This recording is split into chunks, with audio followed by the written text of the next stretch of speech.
Hello, Fightful Faithful. It's a Tuesday, and as such, there's a show that we do on Tuesdays about NXT, and this is the show. I'm Alex, and she is Kate, and she will give you the rest of the pertinent information. You set the date one time, and rightfully I lectured you for it, because it's my thing. It's my part of the top of the show. I won't say it anymore. I'm the one who tells you that it's October 21st and it's your NXT Sour Grabs post show. Get in your super chats, get in your humper chats at humperchats.com. Head on over to good old Fightful Select, as the kids say. You know how the kids are always calling it good old Fightful Select. You know how the kids are like, I need to subscribe to a wrestling news service that has the most scoops, the most accurate scoops, and a ton of bonus content behind the paywall. Those kids are always like, head on over to good old Fightful Select. And we love them for that.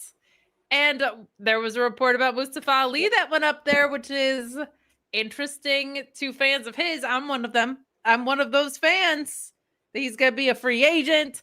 Tons of stuff on FightfulSelect.com, actually, including NXT deadlines, date, and locale. Not obscure parts of Arizona of note. That much I'll give you for free. That much I'll give you for free. So plenty on FightfulSelect.com. We are continuing to follow Andrade 2025 saga. So much is happening on Fightful Select. Plus the Discord. Plus bonus podcasts with me and Alex, including our Wrestle Dream post show, which started at like 2 a.m. and ended at like 5 a.m. or whatever. Like, you know how it is with the AEW shows. But here we are on a Tuesday talking about NXT. And we invite you to leave a thumbs up on this video and to subscribe to this YouTube channel, as it were. As it were. As it were. One of us has bad internet, I think. And now we don't know, because sometimes yours is weird. And mine is weirdly good. Sometimes mine is weird, and sometimes yours is weird, and I don't know. We'll have to see. Spooky month. You could tell, because like my internet ghosts haunted your internet. Yep. I love that. Yes. Yeah.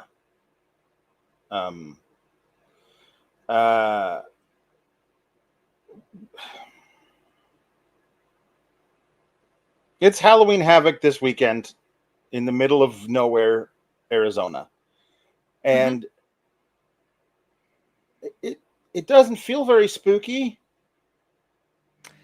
Does it feel spooky? I am not scared. I'm not scared yet. I'm not spooked out by things at this current time. And you know I'm a big sissy. I'm a big scaredy cat, right. But I want them to attempt to scare me. I don't actually want to be scared, but like, you got to play the game. If you're gonna claim that Halloween is just wreaking havoc all over your product, right? This is what happens when you let go of Shotzi. Doesn't feel scary anymore. She's out here terrorizing Shawn, which is great for us. But we're lacking spookiness heading into the Halloween Havoc show, Alex. Right. There hasn't been not a single discussion of a wheel making a deal. And no. I like spinning or otherwise. I don't even like, I would settle for twirling a wheel to make a deal. I don't care what you do with the wheel, but I need a wheel to make a deal. Otherwise it's not Halloween Havoc. And I'm I'm nervous. I'm nervous that there won't be a wheel making deals. To be honest, like, we used to be a proper country, and at Halloween Havoc, there used to be wheels being spun to make deals. Yeah. In honor of the wheel, and maybe in a way of manifesting the wheel to come back somehow on Saturday.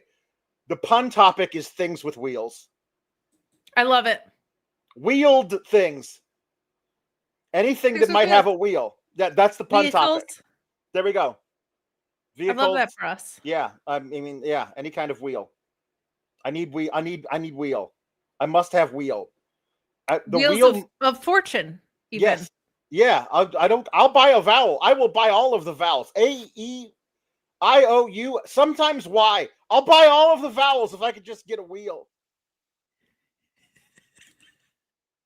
This man is shelling out vowel dollars. That's how badly he wants.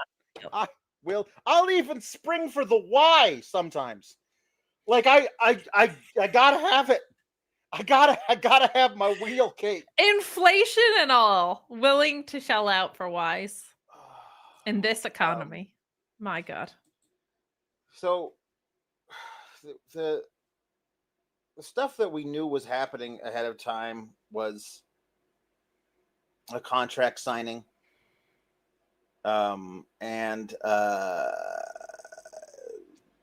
was that all of the thing? Oh no, we knew that Leon Slater was defending against Stax. Yes. I don't think any of the other things we knew were happening. And then something was brought to our attention minutes before air via social media that I still feel is very hanky. I still feel is like I don't trust them. I don't trust. I'll never trust them. So the thing that we knew that was happening was something with Ruca having to make an announcement regarding an injury. We'll get to that when we get to it. But we started out the show with old Taters Paxley, old Potato Paxley, and she comes out with the rest of the culling. Shawn Spears just stands there with Nico Vance. I was laughing so hard because the entire segment he was holding on to his elbows while the in-ring fighting was happening. He was holding on to his elbows, and I was like, "That rules." I was in stitches.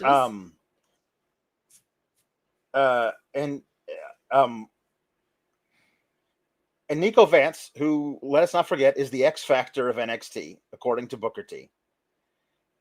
He also stood there wordlessly while the crowd showered her with a "You deserve it" chant. You deserve winning a battle royal through no action of your own in order to get a title shot. She hasn't, like, you save your "You deserve it" for if she wins this weekend. You know what I mean? It feels like we can't. I was kind of like, well, yeah, because she won a battle royal. You know what I mean? Like, yes, she deserves this title shot because she earned the title shots. The "You deserve it" is kind of a thank you, Booker man, for deciding this. We also agree with your decisions. But that's a really lousy chant. You know what I mean? So they just say "You deserve it." You know? Thank you, Booker man. We agree with your decisions. It's really hard to do that. Does not roll off the tongue. Off the tongue. Yeah. Anyway, they were doing a "You deserve it," and she's like, "Guys, I friggin' did it." And yes, again, you won a battle royal while not doing anything. You just you sat there and somebody eliminated somebody and themselves while you were sitting there not being eliminated. So congratulations to you, Taters Paxley. We've seen Taters Paxley go from a lady looking at a water bottle and a towel on top of a speaker to this. Like, she's grown immensely. She's grown immensely, and I am very proud to have exactly this. Again, people who have not been here for the entire time. That woman standing next to Ivy Nile and the mannequin dude you can beat up. That is Tater Paxley. Before she went goth, she was like trying to get in with like the jocks. And who was she speaking to? Well, she was speaking to Isla Dawn, who's now the best friends with Grizzly Young Vets, and Alba Fire, who's now on SmackDown. And they were spooky Scottish witches at the time. They're not spooky Scottish witches anymore. Well, Isla Dawn might be, but she's not with. Anyway, they were invisible they were haunted and talking to them. They were haunting them, but we realized later they weren't invisible. They were just their voices were coming out of the speaker, which doesn't make a lot more sense than if they were invisible. But we thought that maybe their spirits were inhabiting a towel and a water bottle. That's what we thought for a while. This is a long time ago. It was the 2.0 era was something else, and they will forever be speaker and water bottle to me. But that is, believe it or not, Tatum Paxley, and she has come a very long way. I feel like she is one of the NXT women stalwarts that kind of got, I don't want to say, I guess fair to say, like her path got a little bit thwarted or delayed by Roxanne, Steph Ecker, Julia, Jordan Grace all coming in at the same time. Blake Monroe not far behind, because she was like kind of on a path, and then she was friends with Wendy Chu, and then Wendy Chu was on Evolve, etc. So like she's one. Kalani was kind of waffling for a little bit, but then they were like, just go to TNA. We're going to talk about how funny it is that the X Division title was defended here, because I'm pretty sure TNA was a clip show this week. So you want to talk about like just LOL TNA indeed. Yeah. But like we've both spoken at length about how great she is from a character and an in-ring perspective. I wish they had stuck with the initial direction of the vignette, which was less spooky and more Ciampa Goldie era. But they have, as someone said last week, and I think you called out, they full on Abaddoned her. Like it's Halloween, so you're getting the title shot because you're a spooky character. She says, through it all, because you've seen me at my lowest. I've lost my friends over and over again, but through it all, one person has been with me the whole time. And the crowd's like, Lyra. And she's like, no, she didn't make the flight this week. Actually, it's all of you guys. You're the ones who have been with me the whole time. And they're like, yes, we have. We are notably not fickle as a group. So we will not show you our fickleness later during what seemed to be meaningless tag match. But now, because of our whims as a group, we have decided to abandon somebody we used to love in favor of a different group. So I hope that they are not fickle with taters, but I fear the worst in the long run because of this group. But she says it's my first PLE, and I'm going to take her word for it, but I seem to remember her having a tag match at some point where her and Lyra took on somebody, but I guess that was just like on a named Tuesday night episode or something. It's her first PLE. It's her first PLE. So, and it's the spookiest day of the year. How fitting. And then JC Jane comes out, and JC's like, oh my God, do you really need me to tell you? You don't have a chance. And Tatum like it does a really fun like comp between her and JC Jane, will also make it a tremendous backhanded compliment. Like, yeah, you and I, we're not so different. Like, we have a lot in common. It took you so long to become women's world champion. like, I'm like, yeah, it did. It really did. It did do that, didn't it? But what she meant was, we've both been here for a very long time, and you got this part where people thought there was not a chance that you were going to be world champion. The same way, well, here I am after so long here at the precipice. You know, like, he doesn't use the word precipice because that's not really a Tater's word, but you know what I mean. And this was a fine little promo here. But everyone, then they start dragging Izzy into it. Like, Izzy, you must be, I thought better of you. This is the let us muddy the waters in this way right now moment, where it's like, Izzy, we thought you were the leader, but now that Tatum is part of your group, nobody seems to care about you anymore. What are you gonna do about it, Izzy? And so one of the options this weekend is that Izzy costs Taters out of jealousy. That's certainly one of the options here. And they did a good job setting up that possible angle here. I thought that was good because that's always a possibility. Izzy has always shown flashes of that in backstage segments where she doesn't want Tatum to rise above her station. So I thought this was fairly well done. Of course, it devolves into oh well. First of all, it's like Izzy and is loyal to me. We're friends, and we're willing to prove that tonight in a tag match.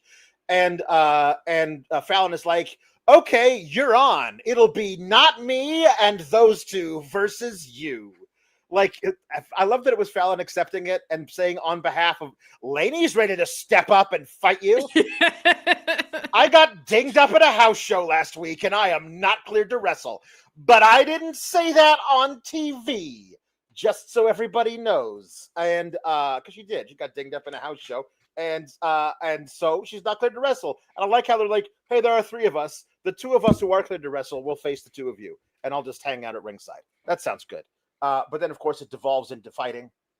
And I do feel very bad for these ladies' ankles when they fight during in-ring segments where they're not wrestling immediately afterwards, because they're wearing giant chunky boots with like 5-inch heels.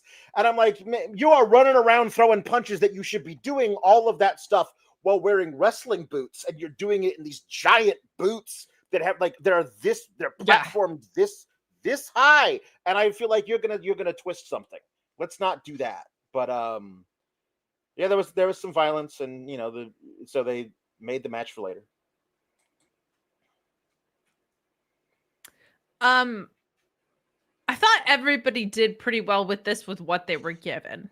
So good on the performers.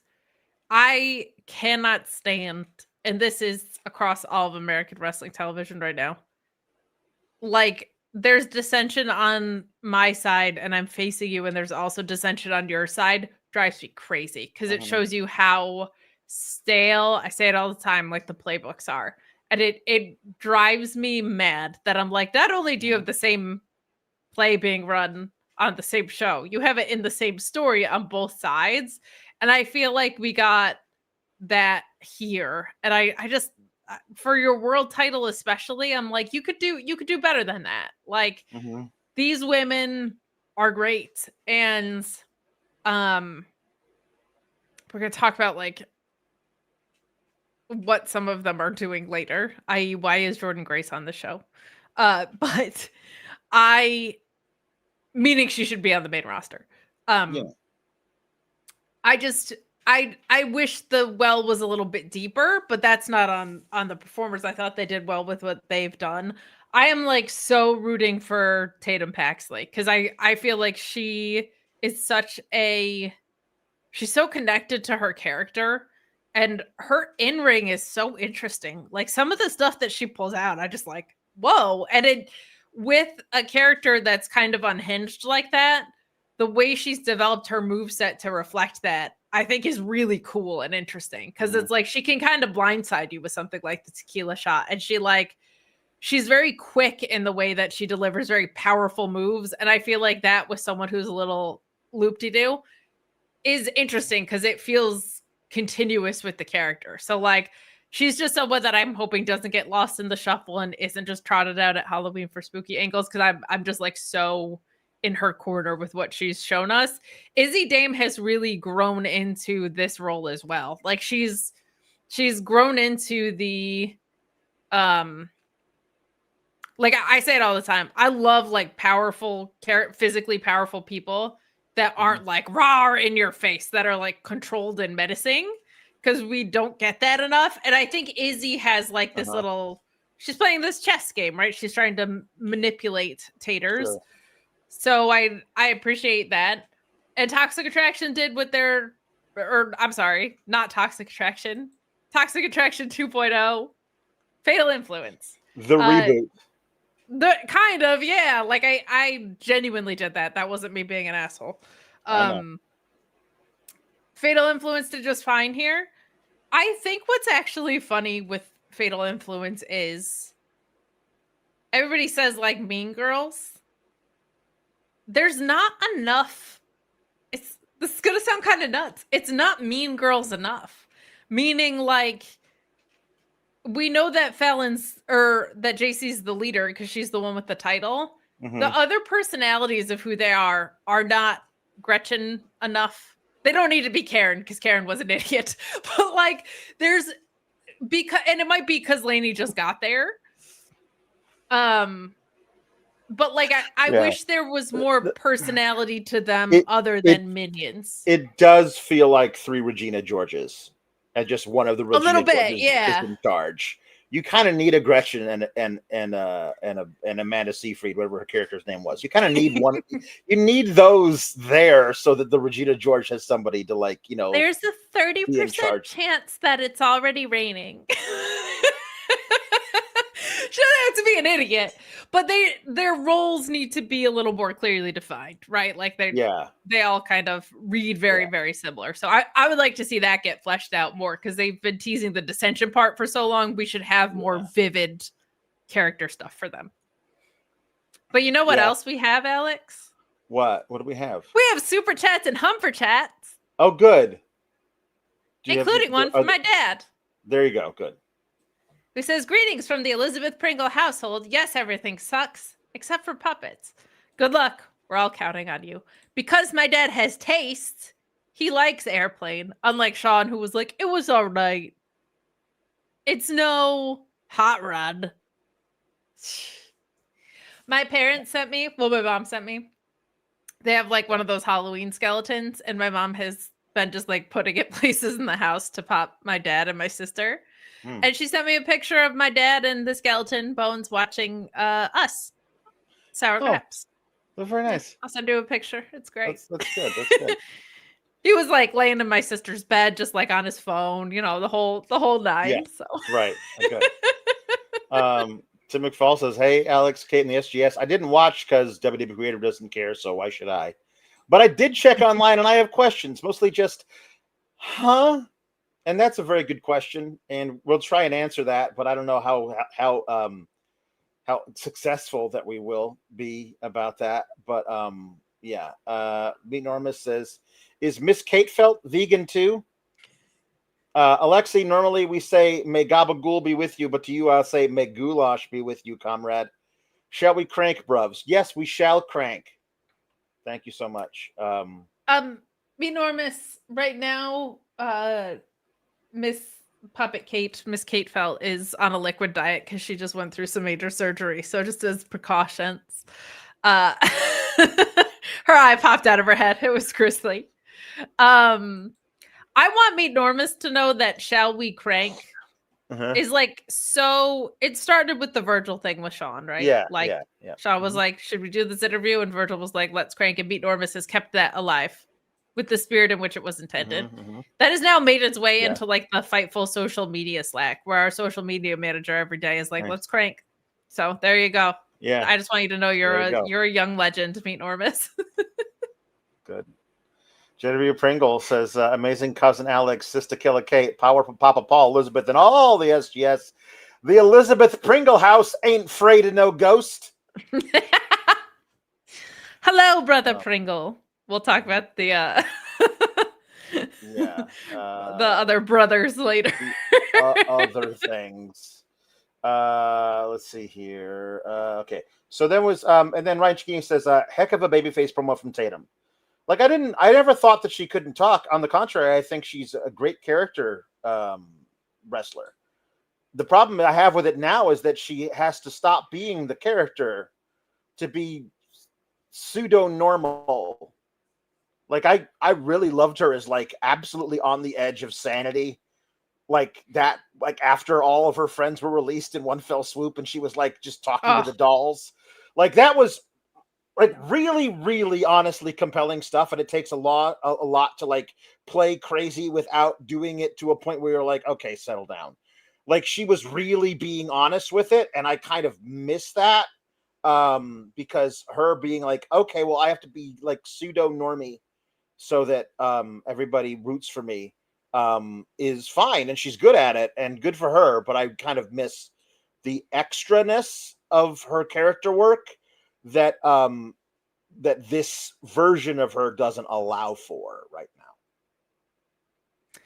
Yeah, it'll be interesting to see how that bobs and weaves through this arc with Izzy. I don't think it should bob and weave. I would like it if she was the same person every time she was on screen, but what sides of her we get throughout it, we'll see.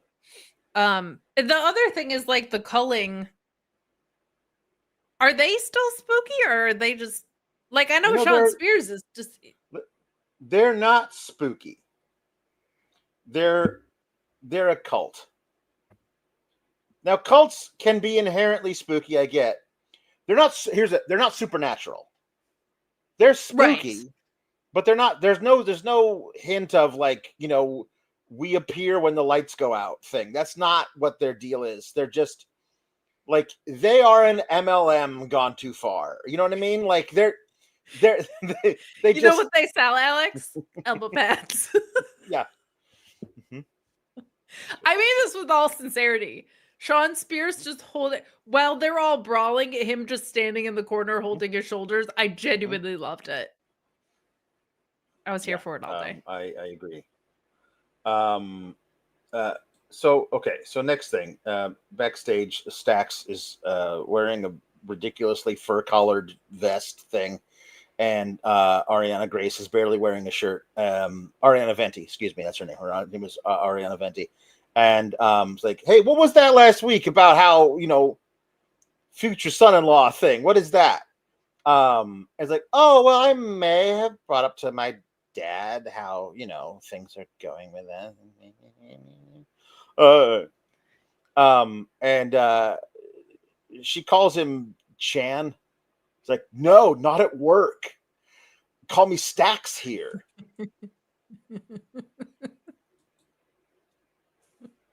It's such like a funny high school thing to do. It is.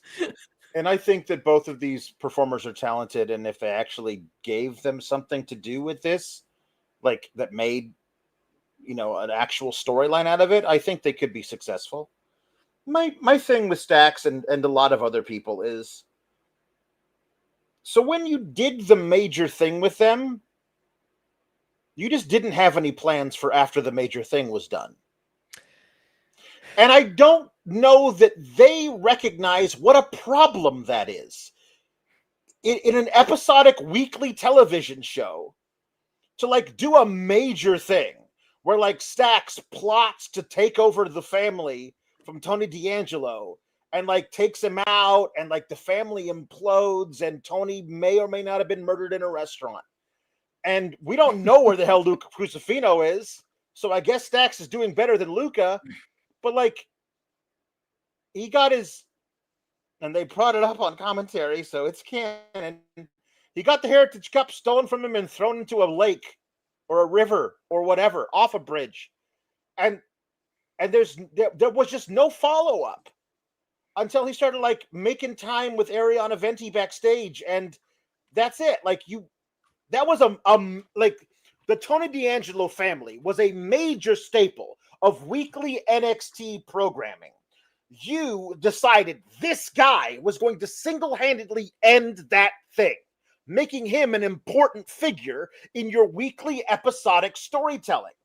And then after that thing ended, you had zero plans for what to do with him afterwards. And my question is to them, do you not think that's a problem? Because it's a big problem that you have nothing to do with this guy after you decided he's a major figure on the show. And then you say, no, he's the opposite of that. With your laziness and you're not having plans for him.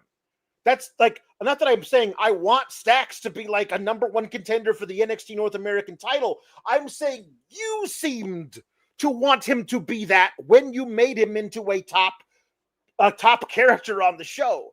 And then you said, well, we're it's the scene in Toy Story 2 where Woody gets a little thread pulled out of his shoulder, and in the dream sequence, Andy is like, "Oh, I don't want to play with you anymore," and he just drops him on the floor.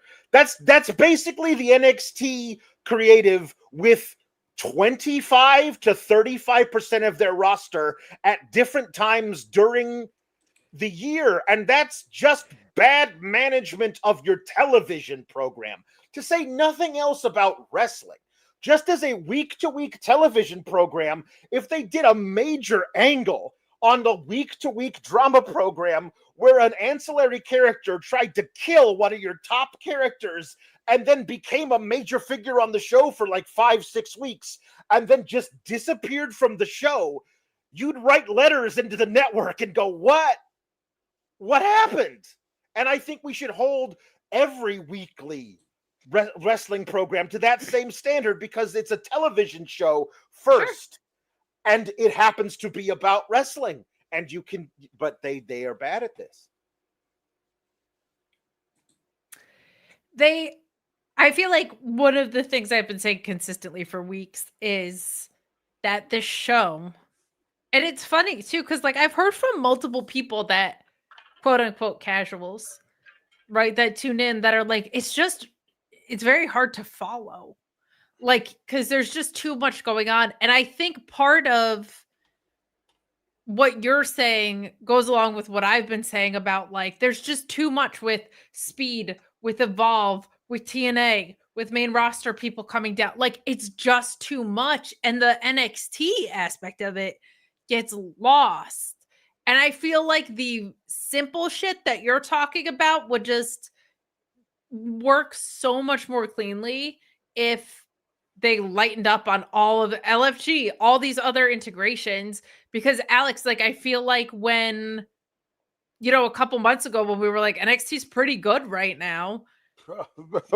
That feels like a very Those were the days. Ago. But you know what we didn't have was day, NXT didn't suck for like 3 weeks. It was really good programming, and then it went back to sucking.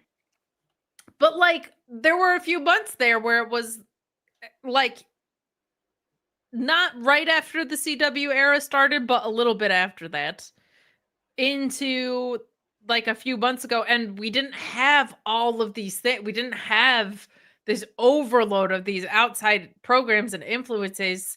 And I understand wanting to cross promote and partnerships and stuff, but it's like, it can't be at the expense of your own just fundamental stuff like that. Yeah. Like, I am intrigued to see who Tony D comes back with, because he's all over these Halloween Havoc. If anybody's wreaking havoc, it's Tony D. But I agree with you about, I feel like Sax actually doesn't maybe get enough credit for how much he's grown. And Ariana, like, we know what her strengths are, right? Like, we see it time over time. And that's great. Like, that's cool. But to your point, there's a lot of wrestling television right now. I hate to say it, because like I liked a lot of what happened at Wrestle Dream, but like even AEW on the week to week, I'm like, where's the thing that like I'm here to sink my teeth into? I don't know what that is on any, like, I don't know what it is on NXT right now. That's for sure. Like, I don't know what the angle that I'm supposed to be like, oh, that's the thing that's going on in NXT is right now. I don't have anything like that right now.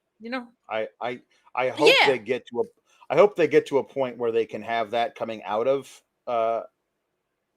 Halloween Havoc, because sure, like, I think that's possible. It just feels like a whole bunch of placeholder stuff, which is not great for your week-to-week programming. No, it's not. And it happens this time of year all the time. Leon Slater and Javon Evans are the best of pals. They are. Javon on like commentary is like my heart.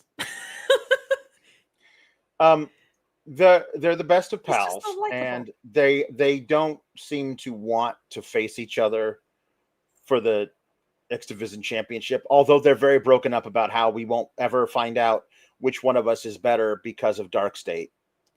I I still can't. They're like, I still can't believe they had to ruin our match. And I go, I still can't believe that either, considering nothing has come of that decision. Nothing. Like Dark State just went back to like doing something else now. So you could have had, I don't know, anybody, like you could have had somebody else from NXT and somebody else from NXT. A guy who doesn't like Leon and a guy who doesn't like Javon. And you could have had those guys realize, well, the enemy of my enemy is my friend. And you could have that as a tag match, as opposed to this random thing that they generate with AI for this weekend. But anyway, Leon Slater beats Stax. Stax gets in too much offense. Leon Slater beats him with a Swanton 450 while Javon is on commentary. And he's very innocent and fun on commentary, and it is good him being on commentary. The match doesn't matter. It doesn't. Who cares? After the match, which Leon wins, obviously, we get them in the ring. Like, wow, gosh. To reiterate, we sure do love the opportunity to be tag team a tag team against somebody. Oh boy, I wish somebody would come out and challenge us to a tag team match, hopefully this weekend in Prescott Valley, Arizona, a lovely town that is not at all in the middle of nowhere. And out come La Parca and La Yesca. I must have missed that part. Not La Yesca. He's there too, but the Mr. Iguana is also there. Everyone tells me it's a different La Parca. Thank goodness, because I was worried that he might have started just binging Ozempic, because he's a much more svelte skeleton than the last time I saw La Parca. But then the last time I saw La Parca was in 1998. So I've known he's been kicking around. But anyway, La Parca and Mr. Iguana challenged them to a meaningless tag match at I cannot wait to see Javon Evans do the big jumpy cutter to an iguana puppet. I think that is going to be spot of the year in NXT. Yeah, but it is not spooky. No, not really. No, like if we want, maybe the iguana will come out wearing like a Freddy Krueger costume or something. You know what I mean? Like, it's not spooky. It's in no way spooky. They also haven't set up like now you got to do this match in a haunted ghost town. Like there's nothing. Like it's none of it. It would be very funny if they went all the way to an obscure town in Arizona to not do anything with the ghost town. I don't know. Maybe it isn't, or maybe it is. I don't know. I gotta know. I gotta know the ridiculous tax break. We will pay you $500,000 to bring your little NXT show to Prescott Valley, Arizona. Like I honestly, I don't know, man. I want to see the kickbacks. What are the corporate kickbacks being given to them to do their show here? It just doesn't make any sense.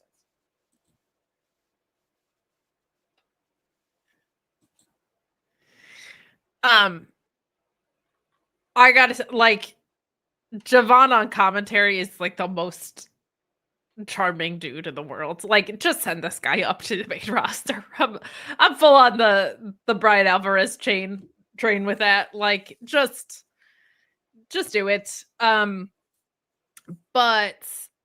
I mean that tag match should be fun. I just worry with them they're gonna be like, because La Parca skeleton, right?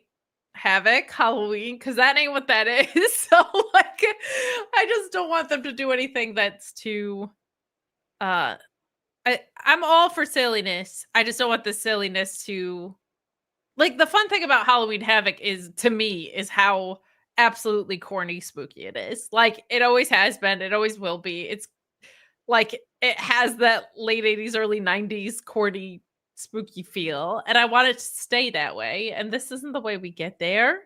Yeah, I did love how they had Mr. Iguana say, AAA has come out of Mexico. We took over Los Angeles. We took over Las Vegas. And now we're coming to Prescott Valley, population 42,000. And I'm just like, I don't know. I think it's very funny. It must be a thing where like we will pay you to bring the thing to our town, but you have to say our town's name 15 times per episode because this is really important to us. To not get some every dollars. battle is a huge one. Some battles are smaller and smaller towns. Vegas, big battle. This one kind of intermittent. You know what I mean? Oh, I'm sorry. It's 49,000. My apologies. The metropolis, 49,000 people. The booming metropolis. I mean, I'm sure there's a great deal of intentionality behind why they would go somewhere so obscure. I just get a kick out of you being this hung up on it because you need to know the answer. It's not a normal place for them to go. And because of that, I know. I feel like there's got to be some reason for it, and I don't know. So I am always charmed when you're unable to put things down. That's all.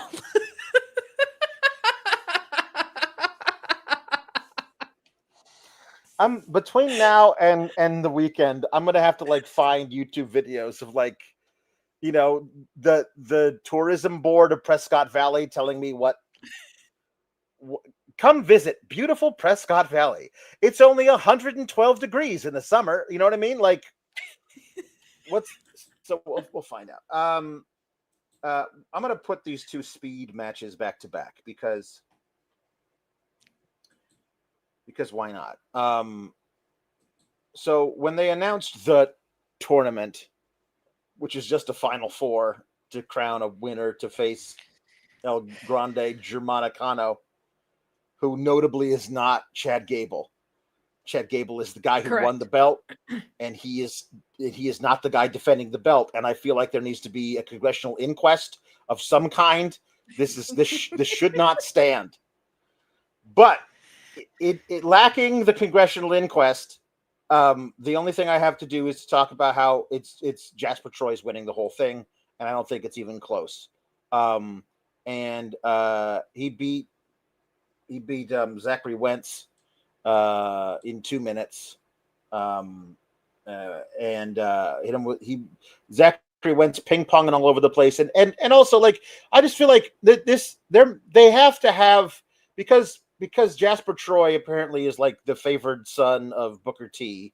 He has to be on the side of Booker. Booker T's got to be on the side of him also because I guess he's the heel.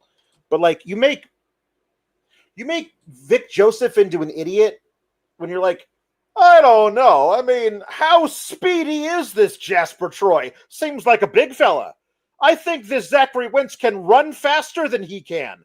It's not a 100-yard dash. I understand that it's called WWE speed, but it is just the time limit is the only thing that's speedy. Honestly, a guy like Jasper Troy would be the perfect guy to win and hold the title for very long amounts of time because he's so big. How are you going to do enough damage to a guy that size inside of 3 minutes? Unless you are also very large to put him down for 3. And Vic Joseph can't seem to get that concept through his thick skull, in fairness, because it's Booker T explaining it, and he doesn't do a very good job of explaining things. But Jasper Troy wins because Zach Wentz does, 40 moves to him, and it doesn't do any damage to him. And then he catches him in one black hole slam and pins him. Yeah, that's basically what this kind of guy would do to a dude in 3 minutes. Okay, fine. And then the other one is Shawn Legacy from Evolve. Seems like a really cool opportunity for him to move from Evolve to the NXT main roster. We saw a while ago him contesting for the NXT North American title where he was obviously ready for the NXT roster, if not the main roster. You could tell this guy's got everything you could possibly want. There's zero reason for him to be on a show on Tubi that gets 14 viewers a week when he could be a major up-and-coming mid-carder on NXT. So I thought, what a great opportunity for him to beat former NXT Tag Team Champion Axiom, who's coming down from SmackDown and has nothing to prove here. So Shawn Legacy getting that rub by beating Axiom and coming within a whisker of beating eventual champion Jasper Troy, and that could be an actual storyline for the Speed title, is that Shawn Legacy makes it his mission. I'm going to topple Jasper Troy, but nobody else can. I'll figure out a way to do it. That's a good storyline for your lower mid-card Speed division. That's good. You could do that. Those are all good things to do. Instead, oh wait, let's just have Axiom beat Shawn Legacy, send him back over to Tubi, and Axiom can be the sacrificial lamb for Jasper Troy. What? Why? What is that in aid of? In aid of what? The Axiom and Shawn Legacy match, by the way, super fun. Those guys, we hear of a sprint. These guys were going absolutely all out, super fast, a lot of fun. This is what Speed matches should be. You're watching these. Honestly, when you put Jasper Troy in the tournament, he's winning it. My thing is, he shouldn't be allowed in the tournament. You should have like cruiserweight weight limits so that it's just these dudes ping-ponging all over the place, because that's a kind of match we don't get to see on WWE TV ever. So instead of that, we're just going to have Axiom get caught in a black hole slam by Jasper Troy, and then Jasper Troy is going to go on to beat El Grande Germanicano, because somebody who doesn't like El Grande Germanicano is going to distract him. And then Jasper Troy is going to win the Speed Championship. And like, none of this is compelling. Oh, by the way, the triumphant return of Tyler Bate and Pete Dunne to NXT, standing in the crowd wearing suits and masks where they are Bravo and Rayo. I can't think of a more ignominious return anywhere that anyone's ever made. And this was sad and not fun and bad. And I can't stress enough that Chad Gable is not Ludwig Kaiser, and thus I conclude my TED Talk. This was sad and not fun and bad.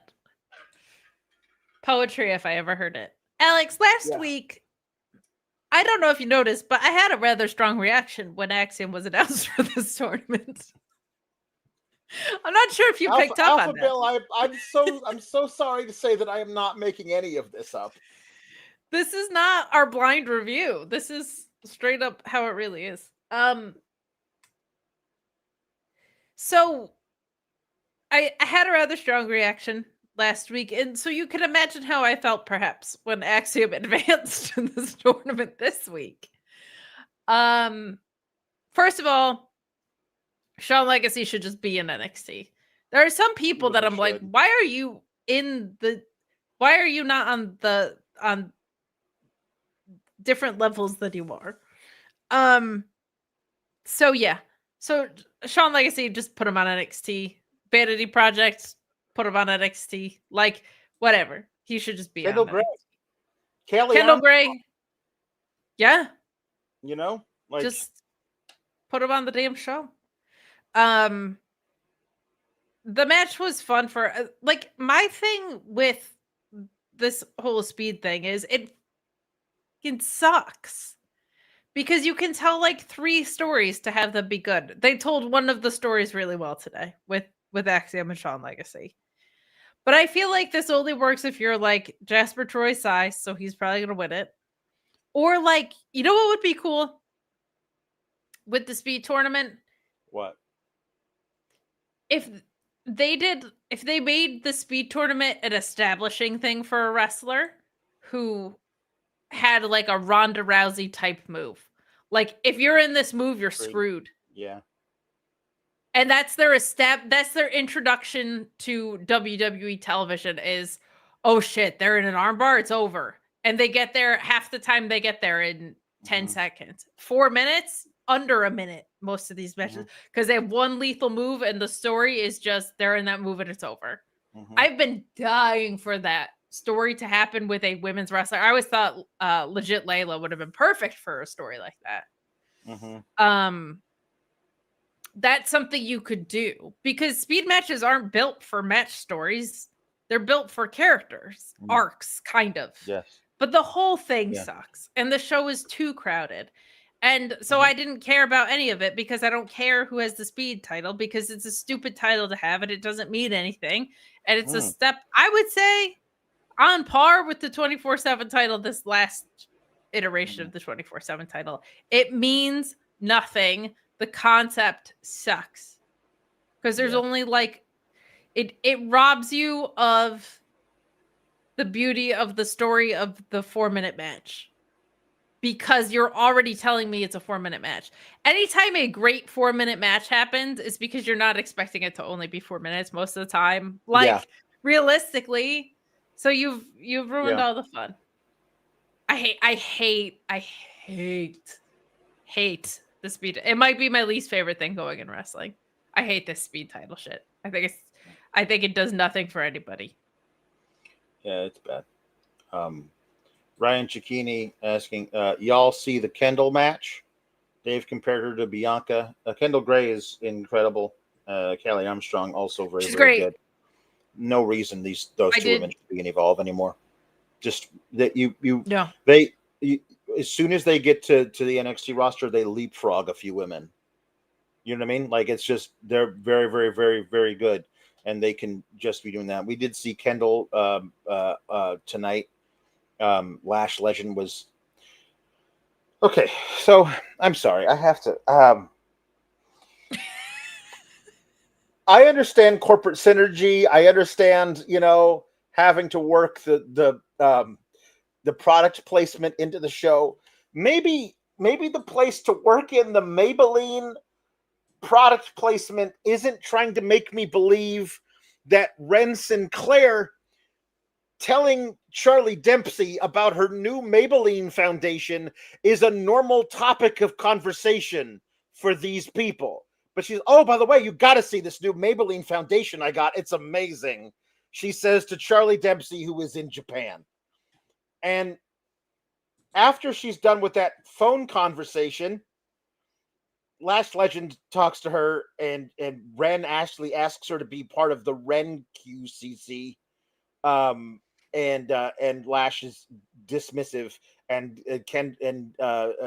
Kendall Gray is like, "Hey, I've got a title on my arm." I don't remember exactly what she said, but it seems like we're getting a Lash Legend versus Kendall Gray match, and I don't again, not our report, but a thing that had been talked about for the women's Survivor Series War Games match was Lash Legend on one of the teams. And if that is true, not saying it is, but if that is true, you can start developing that at any time.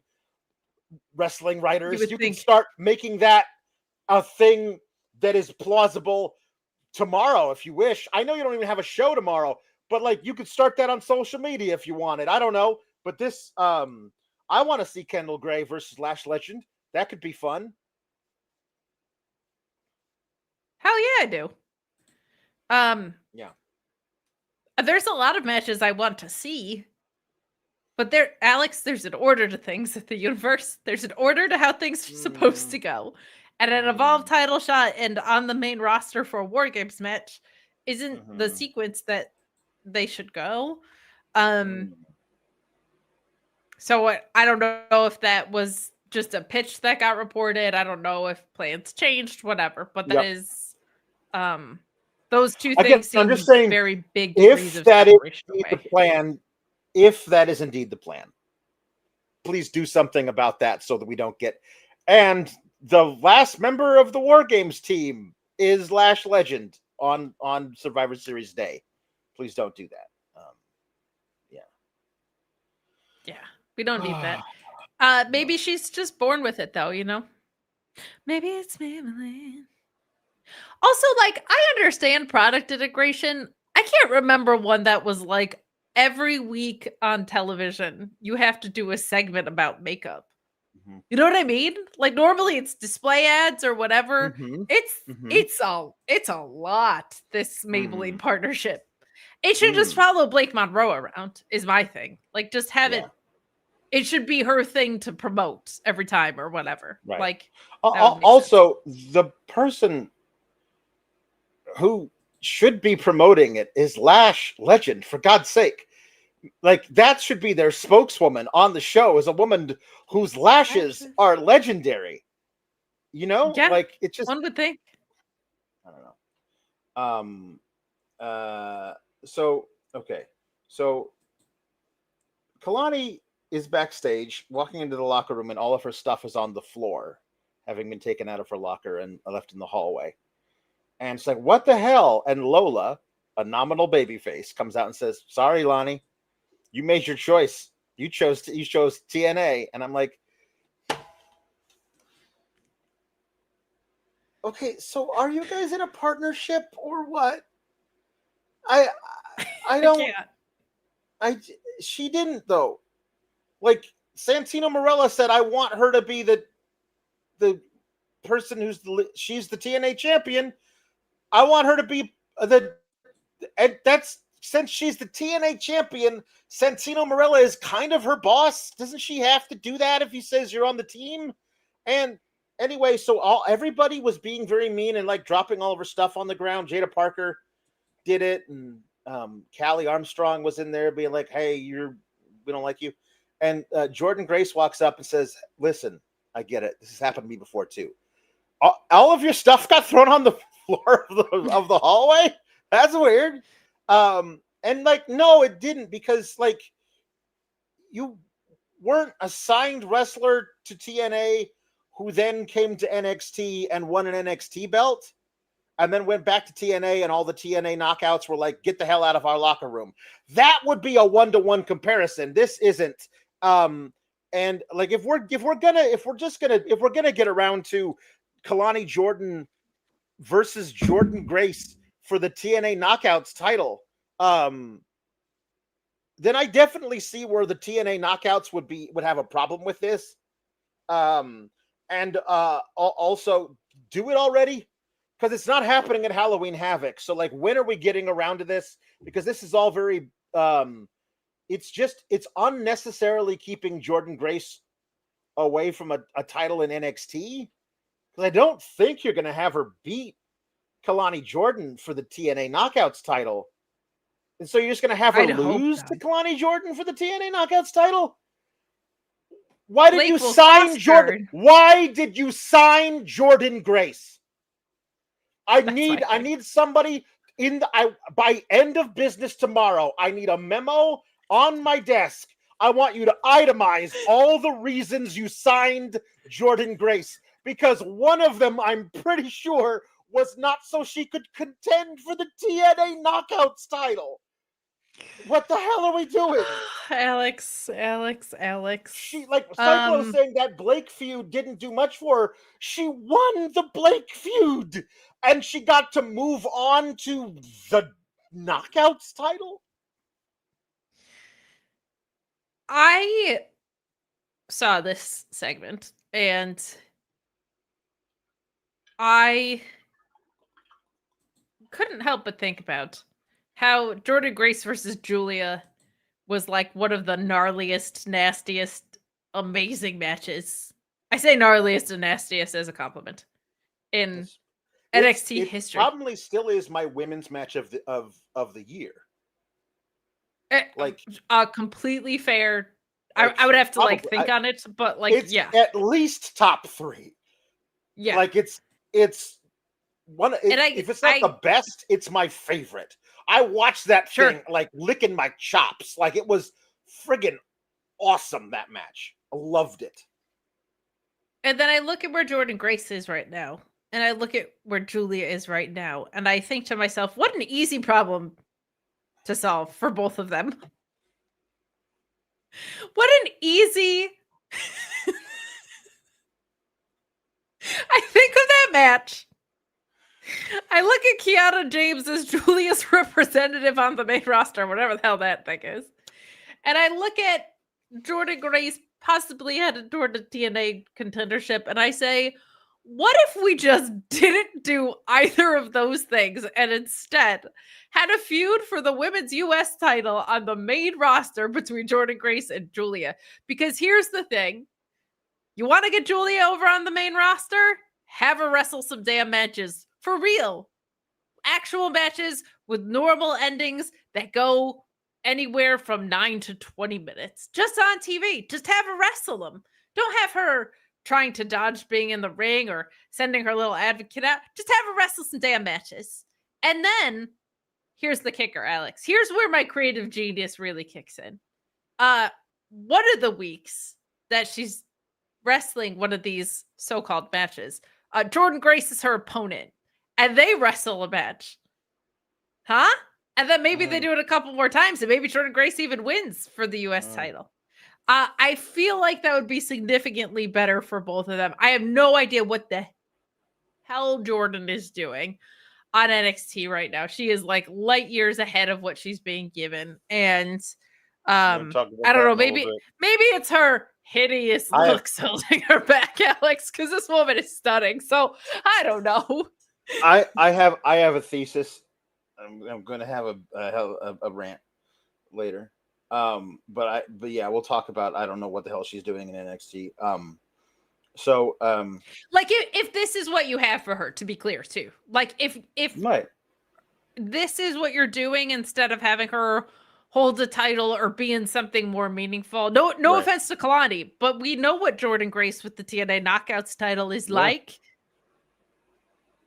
Been there, done that several times. It was awesome. Don't need to retread it on NXT though. No.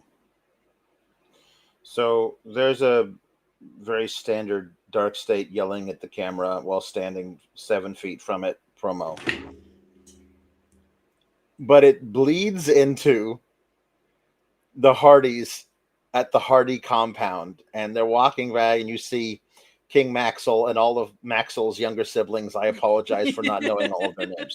I know one of them is Wolfie. There's like I don't know 40 the other, I don't know the other three. I don't know the other three siblings. There's Maxwell, Wolfie, and I don't know the other ones.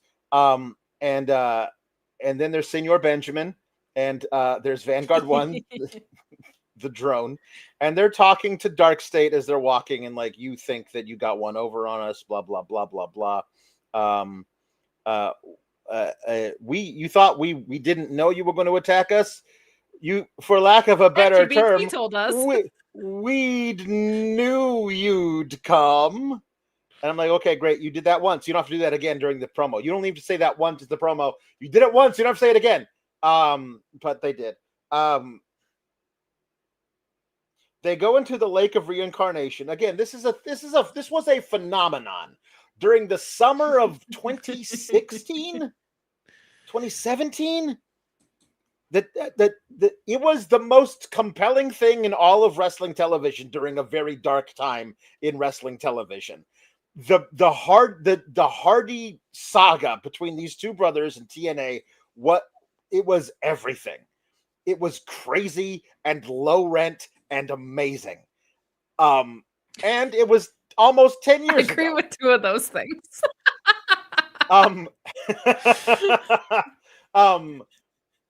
It was just the reason I say it was amazing. I don't mean like good. I mean, I was amazed by it. I mean, I would watch all that of the stuff happening with it, and I'd be like, I think that's my amazed face. So I would look at it with amazement, and there was the part where because crazy Matt Hardy started calling Jeff Hardy Brother Nero, and then there was the point where he shows up behind him in the shot. He says, "Brother Nero, I knew you'd come," and like that became a meme.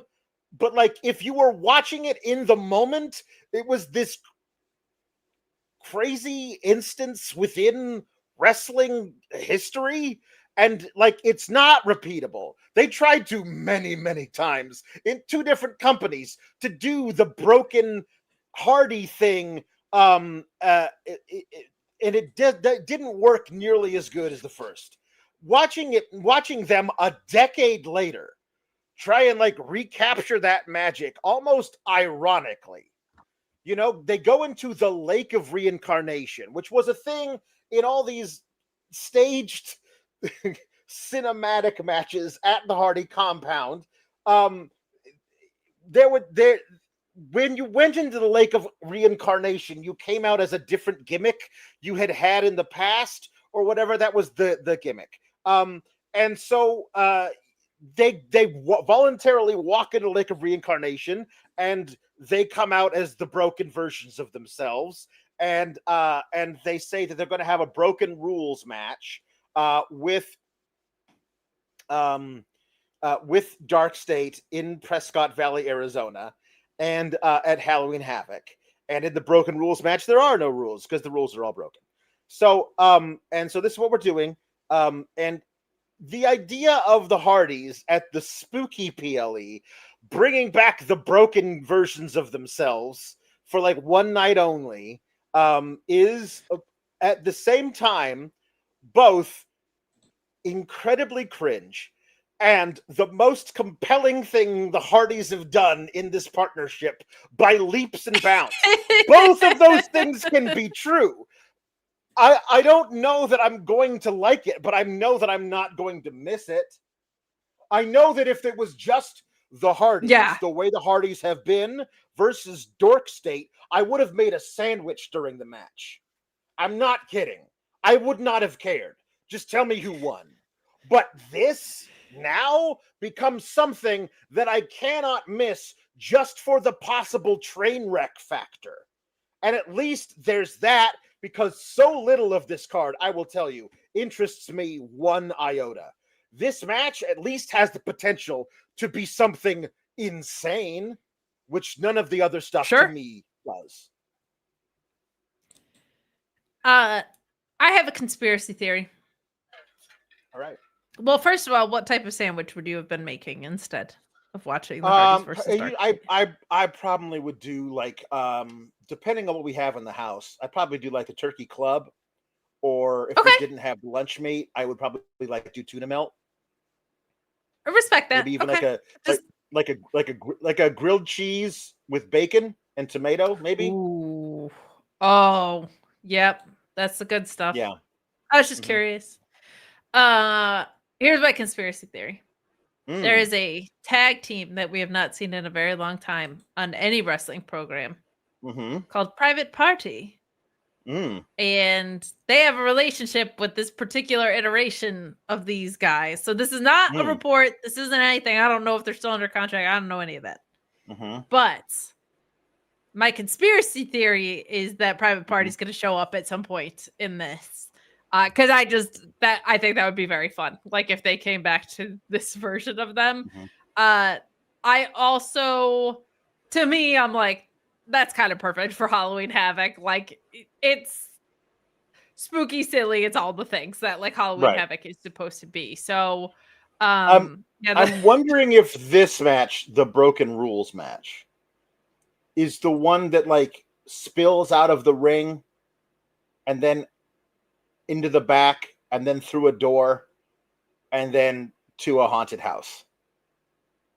It's gotta, right? Like it this seems is ripe for it.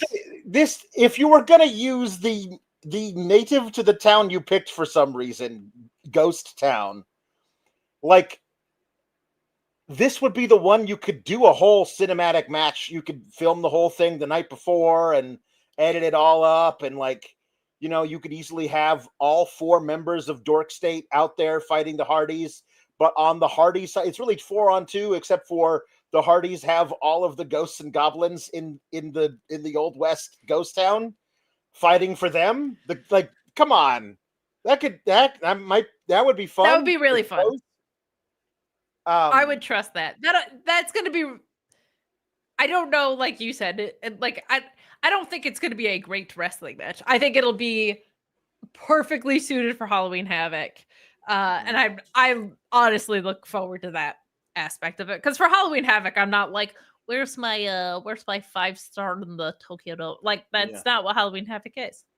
They stumble into the ghost saloon, and they walk up to the bar all out of breath and thirsty from fighting for 15 minutes, and then it turns around and it's Bubba Ray Dudley wearing the glasses. It's the ghost version of No, we've gone too far. Sorry, Alex. he's wearing like an old West saloon bartender get up, and over there doing the blinkety blinkety blinkety blinkety blinkety blink on the saloon piano is Devon, and they go get the tables, but instead of like wrestling tables, they're those like circular tables. They're bar tables, and they put them through that, right? Putting someone through a pedestal table is crazy. I mean, that'd be fun. not the Tokyo Dome. Oh 5 stars in the Ghost Saloon. No. Hell yeah. That's the star ratings that we're gonna do for Halloween Havoc. Alex, no selling the removal from the stream was wonderful. She's done that to me enough; it hardly phases me. I'm back. I'm still spinning this gold. I'm like Rumpelstiltskin. I'm spinning the gold, people. I've always said that about you. You're just like Rumpelstiltskin. I'm just like Rumpelstiltskin. Dark State has been sentenced to deletion, so that's good. They have.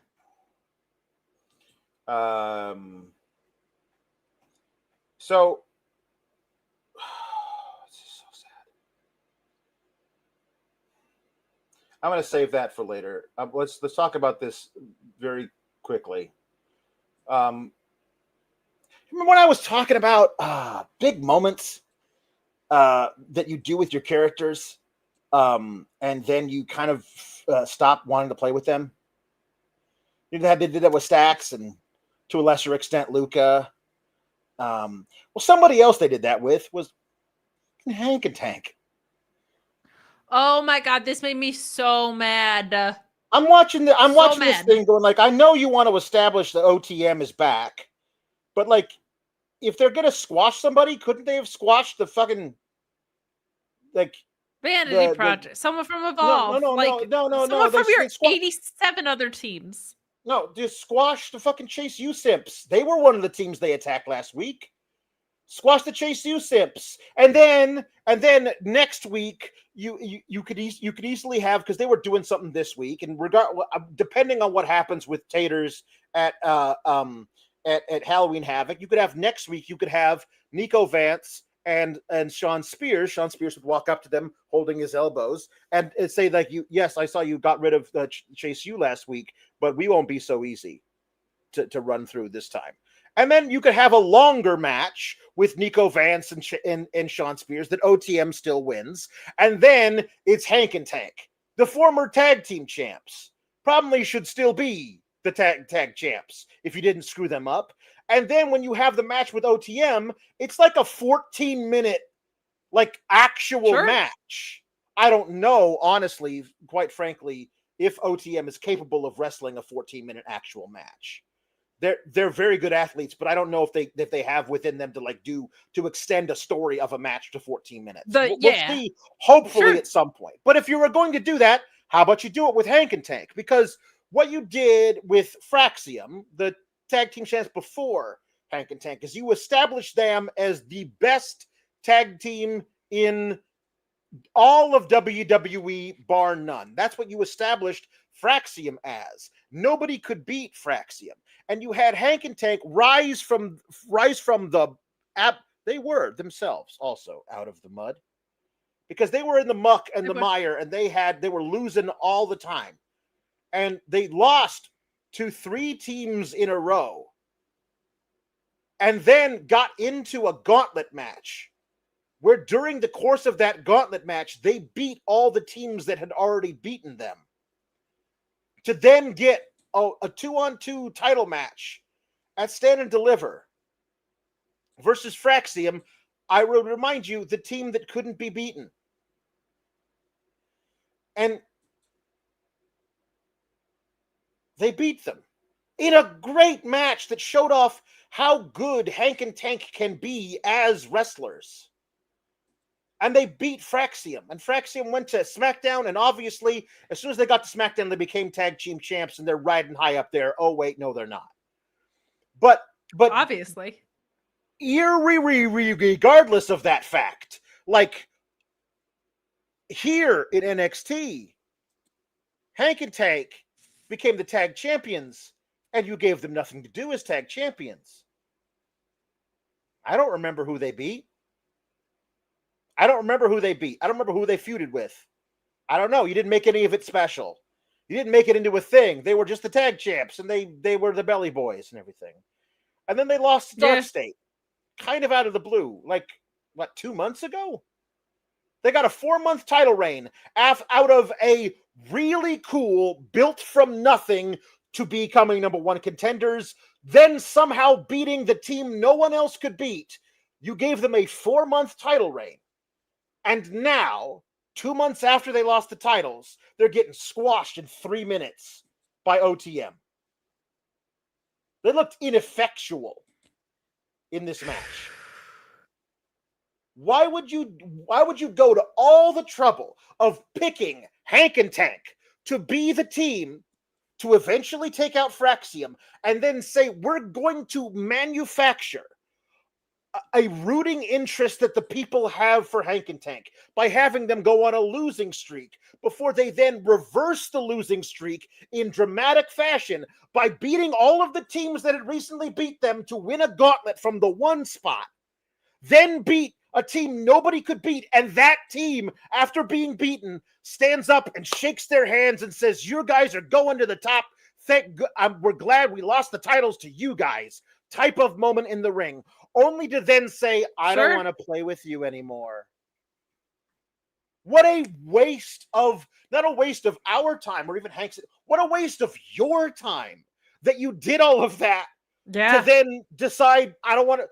You could have built somebody else that you then would have actually taken seriously. Or is that the point? That as soon as you actually build somebody to a certain point, you say, this is your ceiling, let's drop you back down. All of this is bad. Like, none of it is also good. Unceremoniously. Like, they didn't even have a story about them losing or falling apart. Like, no. Them winning the title was supposed to be like the peak of their friendship as well. We're not getting like any sort of, I mean, I don't want to see this because we already saw it on the way up, but like, they're not doubting their friendship. They're not doubting their partnerships. They're not doubting themselves. They're not upset that they're letting their tag partner down. There's nothing. They robbed them of everything that they had. Momentum, story, character work, everything they had going for them. They just brought to a halt with no rhyme or reason. They've got 8 other programs on this program. They're not in the mix for TNA titles. They're not in the mix. I guess you have to be like 50 and up to ride that ride. But like, I don't get it. Because it was like, they're also really damn good. They got really, really, really good throughout all of this. And this is where like this is where being too crowded of a program comes in. This is where the lack of clarity up to the main roster comes in. Like, if you're going to have underdog champions, they're going to be vulnerable. I think they feuded with Chase U for like a minute, right? And then lost. Like, their reign was not memorable, unfortunately. Like the lack of things being lined up, and there's no space to do title adjacent stuff because you have to have these in speed matches, and like, you know what I mean? There's no breathing room to establish a rest of the division. Like, when they lost, they should have been like, lost my titles, but I gained a friend. What's next for us? You know what I mean? Like, that should have been there. Are we climbing back up the hill? Are we, as individuals, pursuing different things, but I'm going to be in your corner, man, because it's you and me. Like, that was way too character motivated of a win to have absolutely nothing when it bottomed out. I mean, nothing. It didn't feel like a big moment when they lost. It felt like a stupid moment because of how they did it. There's been no story for them since. And it's a shame because they got really good. Yeah, they did. And they're very, very good. And they're the unicorn of the big goofy guys who can really go. That's a unicorn tag team. That's rare. You find that, you utilize it. And they're just not. And they just didn't, and they haven't. And Hank and Tank could show up on Raw on Monday, but they don't use tag teams on Raw. You know what I mean? They're good enough to be on Raw. The character work is solid. They know exactly who they are as a gimmick. As different halves of this tag team, they're different enough to be this thing. Hank and Tank would get over immediately based on the name. You would sell a bunch of baseball jerseys to kids. They'd be a lot of fun to watch, but they don't let regular tag teams do anything. They have to be members of a faction that win the titles and defend them exactly twice in since from June to October. And they're like a guy on his last run and a dude who deserves more being a tag team. Now they're the tag champs. And that might be, according to some reports, simply a transition for a few weeks until the consolation prize for Braun Breaker is to be not the world title. No, not that. Now he's going to be a tag champ. That's the consolation prize. So that's what you're doing with the tag divisions on Raw. So NXT is the only place where you might be able to actually do tag work, but you can't, because as soon as you become a champion, they lose all interest in using you. Well, at this point, gotta get ready for the main roster, because that's what happens. Outlaw tag wrestling. You gotta get ready for the main roster in their defense. Yeah. Hank and Tank versus the Creeds in a long feud, just a TV feud. Two different versions of big white guys who are fun to watch. That's great. And then have them, by the end of it, have them be the catalyst for the Creeds to turn back babyface, because they realize they have so much fun fighting Hank and Tank that they're bros with them. You know what I mean? You could easily make them into this really fun pack of dudes who are wholesome, but also frat boys. You could make it into really fun. You said you can't do anything in the Raw tag division if you're not the champs. You can't even do anything if you are the damn champs there. That's the thing. The New Day can just sit around and ask for a title shot for 5 months. That's the program that they've had for them. So I mean, there are a few things that break my heart more than the fact that Julius Creed is just not on TV for months at a time, unless they're leaving or something. I don't know. But the idea you would waste both of them, but Julius especially, I'm mad about it on a weekly basis. It's so stupid that you have this absolute freak athlete who could be the next Brock Lesnar minus some things, but they're no, we're going to bring back 50-year-old Brock Lesnar to beat John Cena at WrestlePalooza. Man, but it is a sad state of affairs. There was a fun Ethan Page promo where he cut most of it, so awesome. looking this way or whatever. And so you only saw one side of his face, and then he turned to the camera. The other half of his face was all painted up, all skull-like. I always thought Ethan Page hated Darby Allin. I don't know why he's stealing his gimmick. That was weird. But anyway, yeah, him versus Doctor, the grandson of a doctor. That sounds like it could be fine. We'll see how crazy the Day of the Dead match gets. We'll see. Ethan's really dynamic. He's very, very good. Whatever you're gonna situation you're gonna put him in, he's gonna deliver. I think the world of that guy and his work. All right. I think that is all of the stuff. So all we have left is I'll talk about that now, because the thing I really want to get into involves the women. The main event is Ricky Saints and Trick Williams doing a contract signing, and it goes back to the thing that now I really do believe is just going to be the thing in NXT and even on the main roster for the next 15 years, which is you were in the Indies. That's stupid. I just showed up and they gave me a contract. That bullshit. But that was the thing that was the line that Trick Williams was peddling. And I really enjoyed the fire of Ricky Saints. Like, you talking about grinding on the Indies, man. If you experience one day of what I experienced in the Indies, you would have folded up like that shirt you're wearing, and you could see the people like in the back, like who were like nodding along with Ricky has a way of like the way that he speaks, the verbiage that he chooses gets people to go along with him. I am seeing what you're doing. I'm going on this journey with you in this promo. It's very good. They both sign the contract. They both get up and they yell at each other. Trick tries the first punch. They separated barely by security. They fought off security, and then Ricky F5's Trick Williams through the table. The wrestling math ain't mathin'. Like, we don't believe Trick's winning this thing, right? But like, usually when you have the champ stand tall in a moment like this, during the go home segment, that means the challenger's winning. And that's just it's an interesting choice to have Ricky stand so tall in this moment, going into the match versus Trick.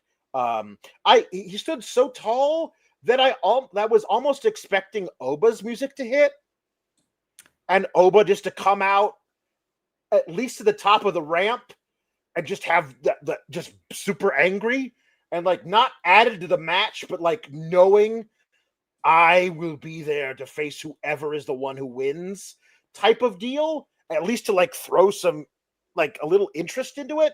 And no, we don't know where Oba is or what he'll be doing next or at all. But Ricky versus Trick is the main event, and I'm sure the match will be fine. But like, we're not putting the title back on Trick, right? Like, that seems dumb. So I don't know what this was. I'm very nervous it's ending in a non-finish because of Oba showing back up. I mean, that's very, very likely, yes.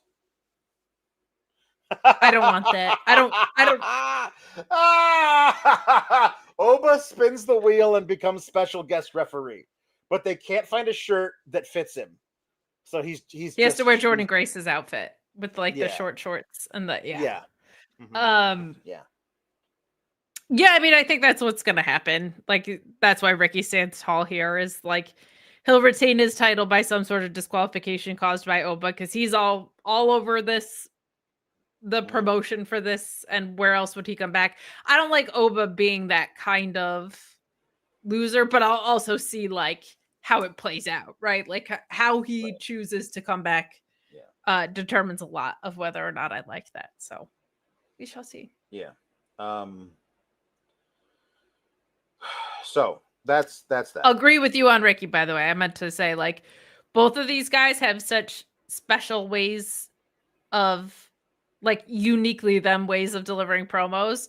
Ricky just has like this special thing that makes me think he should be on the main roster, quite frankly. But like, the ability to the whole audience is like, I can see his perspective and I'm along for the ride. Like, there's just a certain command with him that's a little different, but yes. Yeah.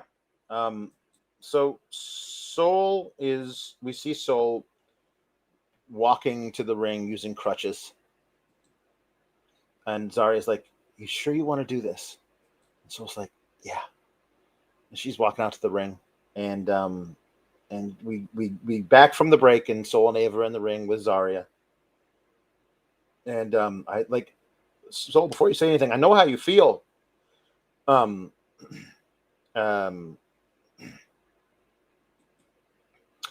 you don't have to do this. No, I want to talk about it.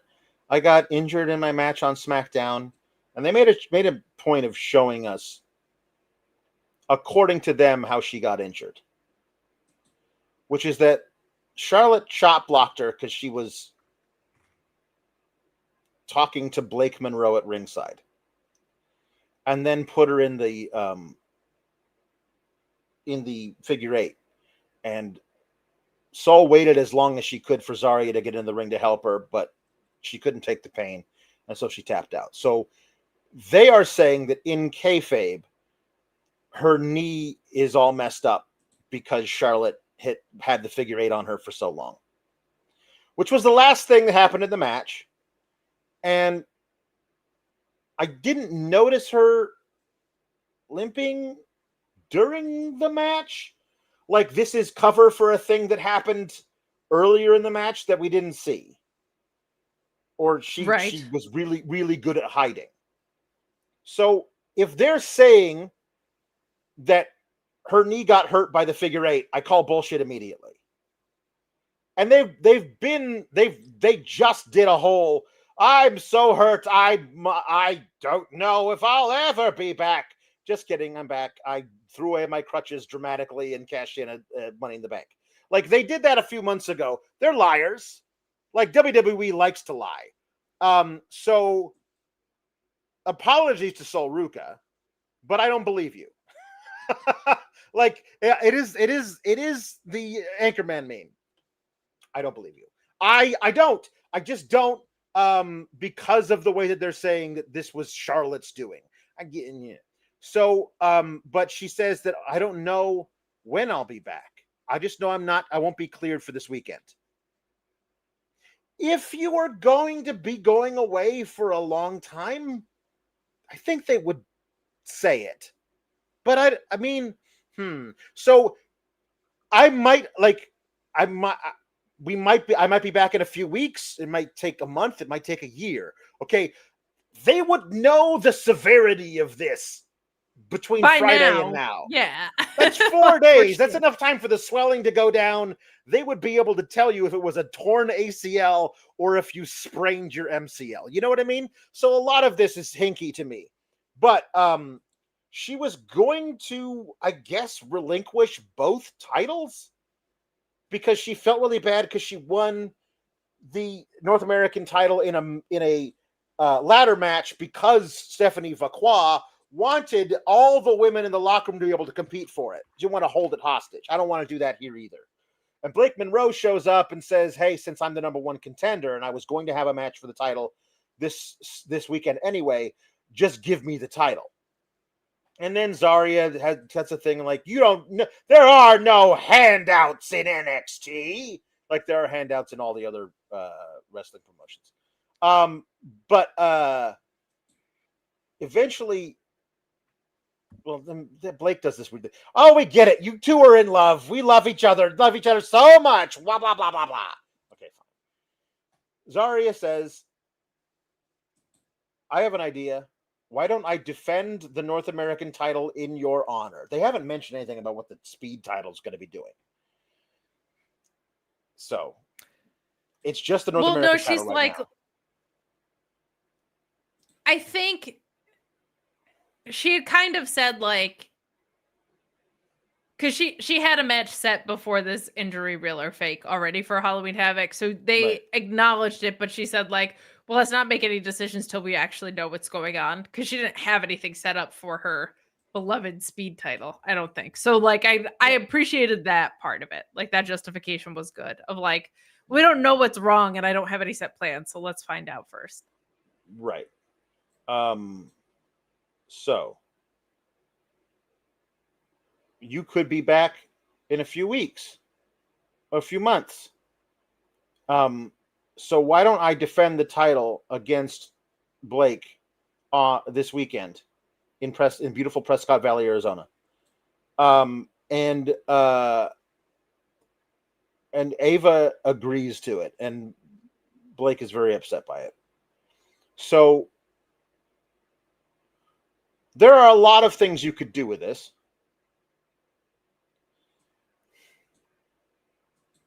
And the thing that I keep coming back to is the thing that I think would be the best thing for them to do is that Zarya wins.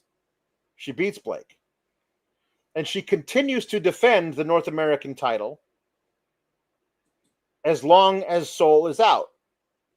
And every time Soul gets good prognosis from the trainers, Zarya is like, don't rush yourself back. Listen, the worst thing could possibly happen is that you get back and you think, I'm fine, but you're not all the way back, and then you really hurt yourself. I want you to be absolutely sure.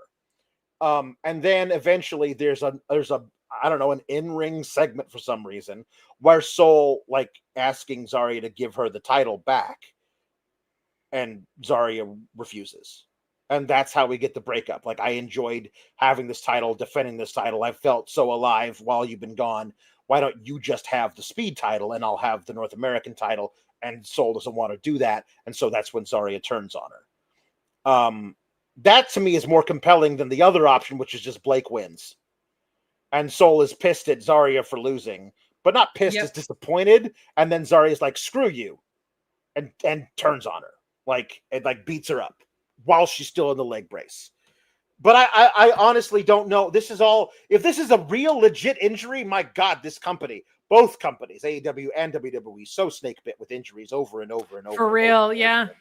Like, it's a bad 2025 for injuries for both major companies. But, and they're going to TNA, like whatever's going on with Ash, like it's bad. Yeah. Like people are dropping like flies. So none of this seems ideal. But if this is a work to get to at least a slightly imaginative way to do the breakup between Soul and Zarya, I'm willing to let that part of it play out. But I don't want it to be like a Blake cheats, beats Zarya, and then Soul's like, hey, listen, you did everything you could. She cheated. We don't like her. We're still friends, right? Ruca forever, pinky promise kind of bullshit. I don't want that. That sucks. You know what I mean? I agree. So we'll see where they go with this, and it's bad. If it's a real injury, that sincerely blows so much. If it's a fake injury, I think this sucks for a different reason. Right. I don't actually think it's a bad story. I just feel like doing this right on top of the Seth Rollins angle is like, is weak if it's a fake one. It's incredibly weak. I would imagine it's not I don't ever want to speculate on injuries. Here's an injury right now. I am extremely blurry on my camera. You're so blurry. The injury is to everybody who's watching you. Their eyes have gone the way of my puppet. Yep. Mm-hmm. I don't want to speculate on injuries ever. And I certainly don't want to speculate that they're not real. But the thing that I think is the least likely is this is a very long-term injury based on the segment we got tonight. Because I don't think you do, like you had kind of said before, like if it's like a for reals thing, I don't think you play with the ambiguity of it, right? Like, because they also didn't say she's vacating. Like, they were very deliberate in the they could have easily changed the language of. They could have easily changed the language of vacating the title, and the vacated title would be contested for at Halloween Havoc between Blake Monroe and so Ruca's chosen champion, Zarya. Not Zarya defending the title, which is honestly silly and dumb. But if it was the other, if there was a simple switch of the title is vacant, and now what it is, the reason that they're doing it this way is to do the exact thing that I think they should do. That's why I keep coming back to it, because if it's Zarya defending the title in Sol Ruca's honor, then technically that's still Sol's belt, as opposed to if they vacated it and Zarya won it. Exactly. Then Sol would have no real claim to it, except for when she was healthy, she could ask Zarya, hey, can I get a title shot? And then you have something that might happen there. But I think there's a better way of doing even that, but I don't know. I think the other thing is, I think with the split, with how much they've invested in it, you want the title match to be between Sol Ruca and Zarya. You know what I mean? You don't want Blake to win it, go defend it against other people, and then they have this, I'm sure, heated blow off. But if it's not for the title, like, this whole angle has been built around Sol Ruca being a multi-champion and Zarya not having them. So I think it loses some impact if she's not having the title with that. And I also think it gives you, like, you're right, like it does open the door for an interesting character twist. With Zarya just getting real comfortable being a champion, like really comfortable being a champion, and Sol Ruca noticing, demolishing women. Like yes, she, like, please, she's like running through women, and I'm not saying she do it all the time, but like she has open challenges. Let's say like she does a North American Women's Championship open challenge, and the people who are answering the challenge are like Ariana Venti. You know what I mean? And she demolishes these women or whatever. So and then she has an actual challenge from somebody, and it takes her like 7.5 Kendall minutes. Gray. You know what I mean? Yep. Like and she beats them. And so it's like not only is this giving me some kind of purpose in life, being this champion that I didn't feel like I had before, but also, frankly, I'm a better champion than you ever were. Yep. Ooh, that slipped out. I'm sorry, I didn't mean that. You know, like I'm trying to also figure out, this is what I do, honestly, what I try when I do these things is, how would they write this? And how would they make it worse? They would definitely do I didn't mean to say that, but it's true though. I am better than you were, and I'd be willing to prove it in a match versus you or something. I don't know. Like there's just a lot of this thing. But again, what they're probably going to do, because if this is like a legitimate injury, like you'll be out for a month, but then you'll be fine.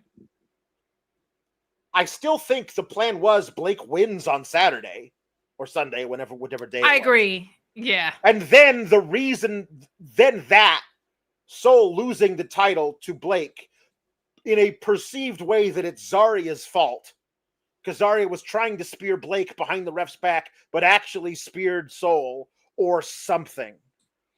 That is the reason why they break up.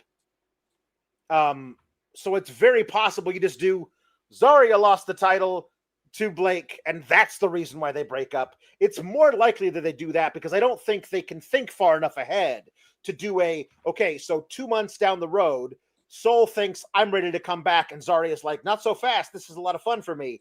And then we have the thing there, and maybe like Deadline is the place where we do all of this. But they don't Sure. think that far ahead. They're not good at that. I will say it at least like leaves intrigue as to which route they could take. Like I feel like they probably go the Blake route, but I'm not positive about it. You know what I mean? So I appreciate that about it. That about it. Like there's seeds of doubt, which we don't always get. Tom LaValle saying that you gave up on Metaphor and now you're a blurry boy. When you were all blurry. I would love to see them wrestle more. I would love to see some blurry boys on my screen. Maybe I'm trying to manifest them. Nice? I think you are. So 1916 Batman says, thank you for being mental health advocates. Means a lot. You are awesome. You're awesome, 1916 Batman. Just out there fighting crime in the middle of World War I. Just what a champ. With a code of honor about it, too. Like that's very much appreciated. But we do take mental health seriously around here. In fact, Shawn just did the NAMI walk not that long ago. NAMI is like an incredible organization for mental health resources, and we say it all the time around here. Like, just we love wrestling. It's the thing that brings us all together every week. There's nothing more important than mental health. So we are all about that around here. 100%. Thank you for the generous chat. It's very much appreciated. Thank you so much for that. It means a lot. The final thing to talk about is the tag match, the in-ring main event of tonight. The Izzy and Taters versus Laney and JC. Izzy gets caught up with the gals on the outside, and JC hits her rolling elbow thing. Her encore, whatever they call that, hits Taters in the mush and gets a pinfall. And I was like, wrestling math? Is this? Yeah. Like Taters took the pinfall loss leading into the pay-per-view, And then after the match, they tried to beat her down and she like fought back and stood tall. So I guess that counts more to them, that because crucially, when they were running down the card for Halloween Havoc, Vic Joseph was like, Tatum Paxley stood up for herself, beat down the Fatal Influencers. Does she have momentum going into Halloween Havoc? She lost the match, Victor. Victor, she lost the match. What are we talking about here? The thing that happens after the match is more important than the match. That is honestly like part and parcel of why I cannot with all of WWE properties. That like she lost the match. She lost the match clean. She was bested by the champion going into her title match. But after the title match, she fought back against a 3-on-1 beatdown and stood tall. And that is what counts. I don't know, man. But anyway, that wrestling math has a lot of people thinking, well, what if they do it? What if they put the title on Tatum Paxley? Sure. It would be kind of cool if JC won on a fluke victory and lost on a fluke loss, kind of like, you know what I mean? Like unexpected. Sure. That's kind of a fun aspect of the story. I don't hate that. And sure. I'm a tater tot. I'm a tater gal. What can I say? I am also a tater cake. However, there's nothing tot about me. I'm one of those. I'm the potato cake you get from Arby's. I'm one of those things. Big, honestly, thick, just yeah. So it's better than tots. If we're being frank. I really enjoy Tater Paxley. I do. However, there was a buzz in this company a year ago. Julia, Stephanie, Delta Brady, like back to back to back. And we were like, holy hell. And then almost immediately after that, like Jordynne Grace officially NXT. Yep. And we're like, this is it. And then a few months after that, Mariah May NXT. And we're like, look at the lineage of the women who are going to hold this title. Like, that's going to be a crazy. You look back in 20 years and say, Julia to Stephanie, to Jordynne Grace, to Mariah May. Like, what and then we're like, oh, hold on. No, Jordynne Grace, no. What were you thinking? No. She's going to feud for the TNA Knockouts title. JC Jane, the third most important member of a mid-card faction. Twice over, her. We're like, well, I mean, she's put in her dues. She's been around for a while, and she can obviously work in the ring. And I guess I'm willing to see what you do with her as a transitional champ. And no, she's just the champ. She's just the champ. She's not only a champ, she's a double champ. She's champion of TNA for a while as well. And then, okay, so after her, Jordynne Grace. No, again, what are you thinking? No, TNA Knockouts title. That's the most you could ever hope for Jordynne Grace. Tatum Paxley. So we are actively right now just saying that Mariah May / Blake Monroe, this major coup that you poached her from AEW and brought her over here, that her thing is never really going for the women's world title and settling for the North American women's title. And Jordynne Grace is coming close to the women's world title, but then she is derailed by Blake Monroe. And she has a feud with Blake Monroe, and she probably loses that and goes up to the main roster where she goes after titles on the main roster. No, just kidding. She wins the feud with Blake Monroe, and she is in a worse position on the card now than Blake Monroe is. None of this makes any sense and actively makes my head hurt. That you would have all of these women in your employ, and it feels like there's they're back to back. If indeed Tatum wins, and don't get it twisted that I don't love Tatum. I do love Tatum. There's just she fills a role within NXT that is not NXT Women's World Champion. There's too many other women around who fill that role to me. Here are a few things that are alongside what you're saying. The first is, it almost feels like the mid-card title and the world title are in reverse.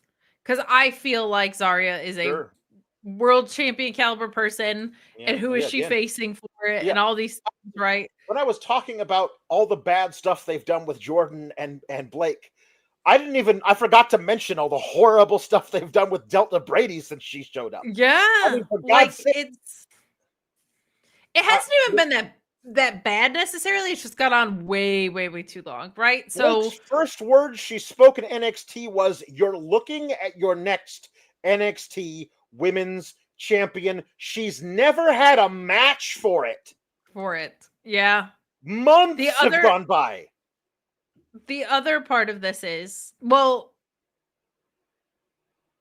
part of me is concerned that Jordan is going to cost Blake in this match.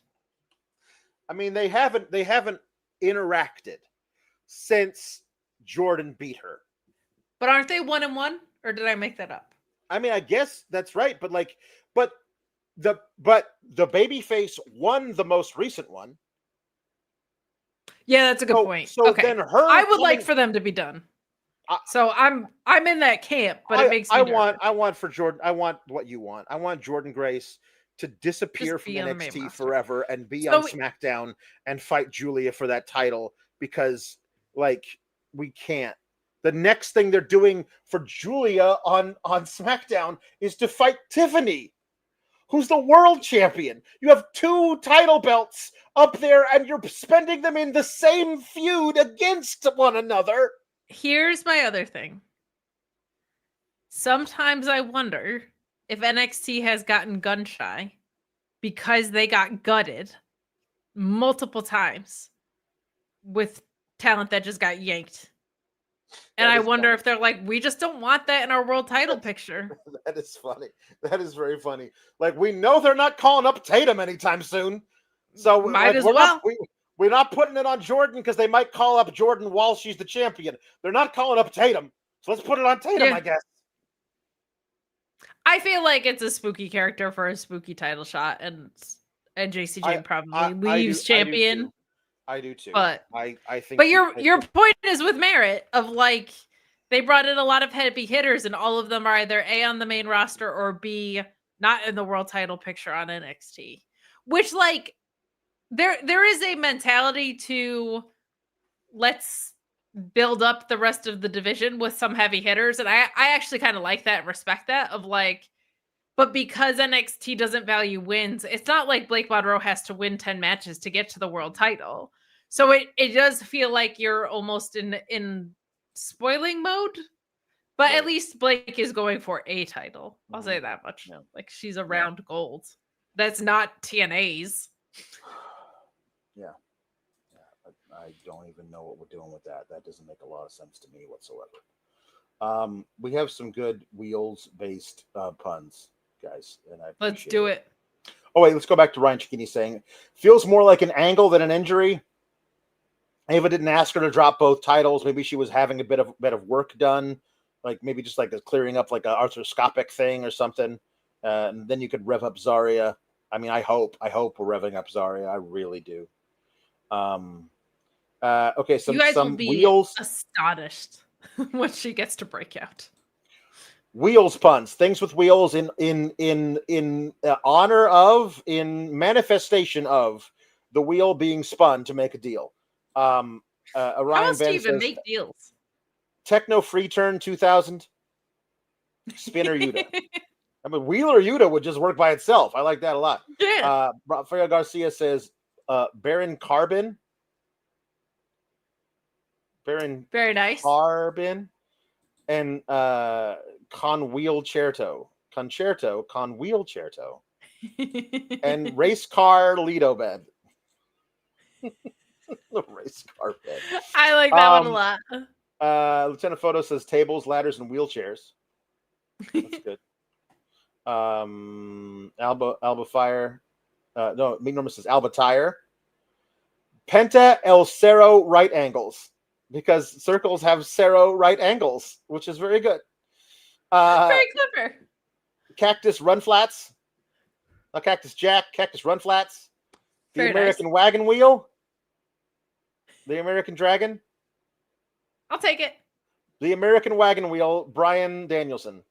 I feel like Charlotte... wagons have wheels, so you could even just go the American wagon. It's right? true. You can do the American Wagon. You're true. It's very good. It's very good. And Charlotte Spare.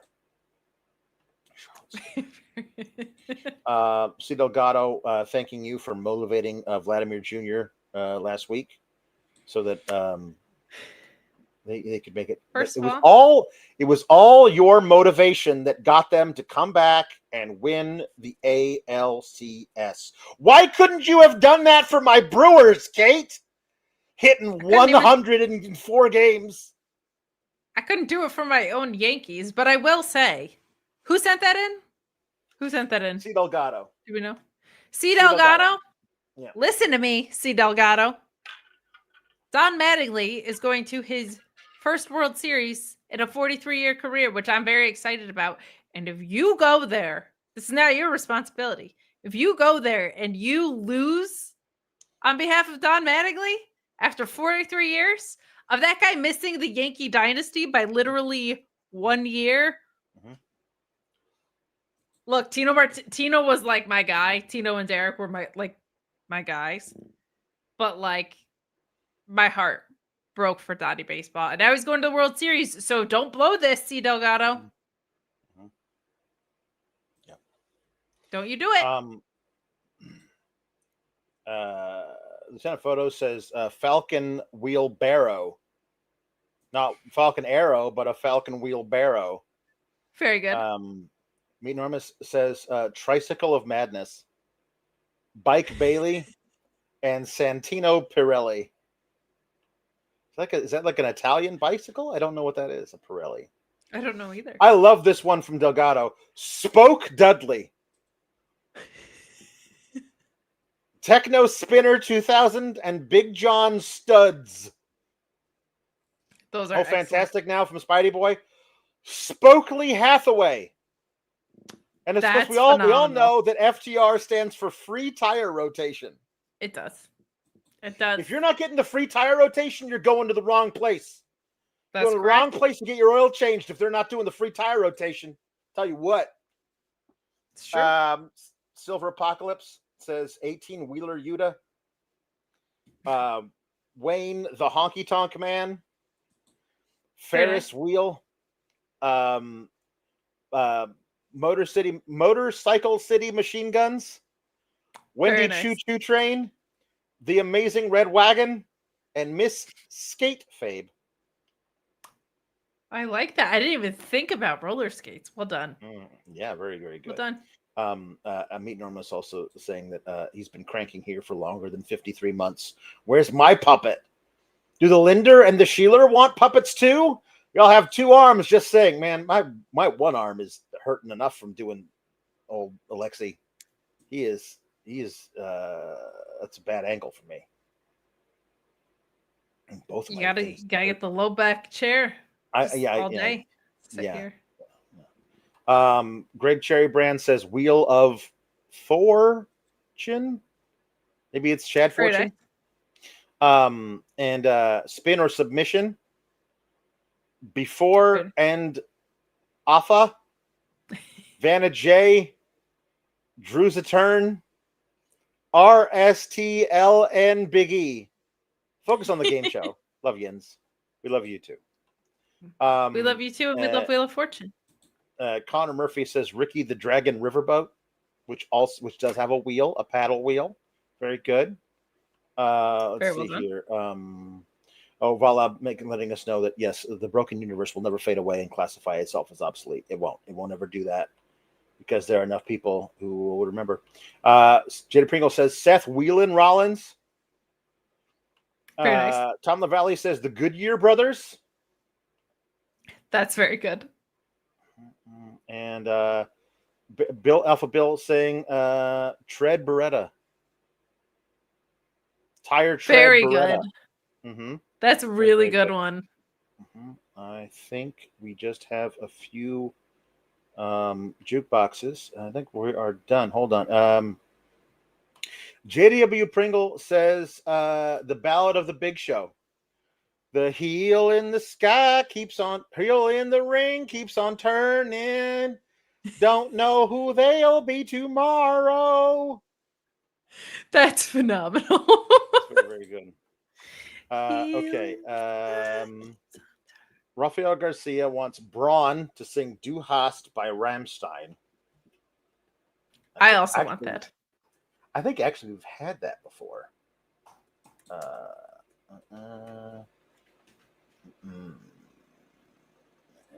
I'm gonna do it in the original German because that's funnier. I think.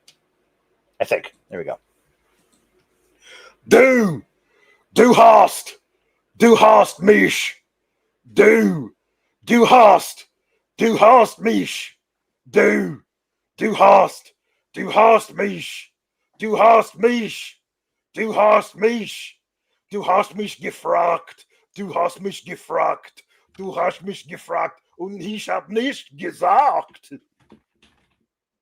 Willst du bis der Tod euch scheidel treu ihr sein für alle Tage?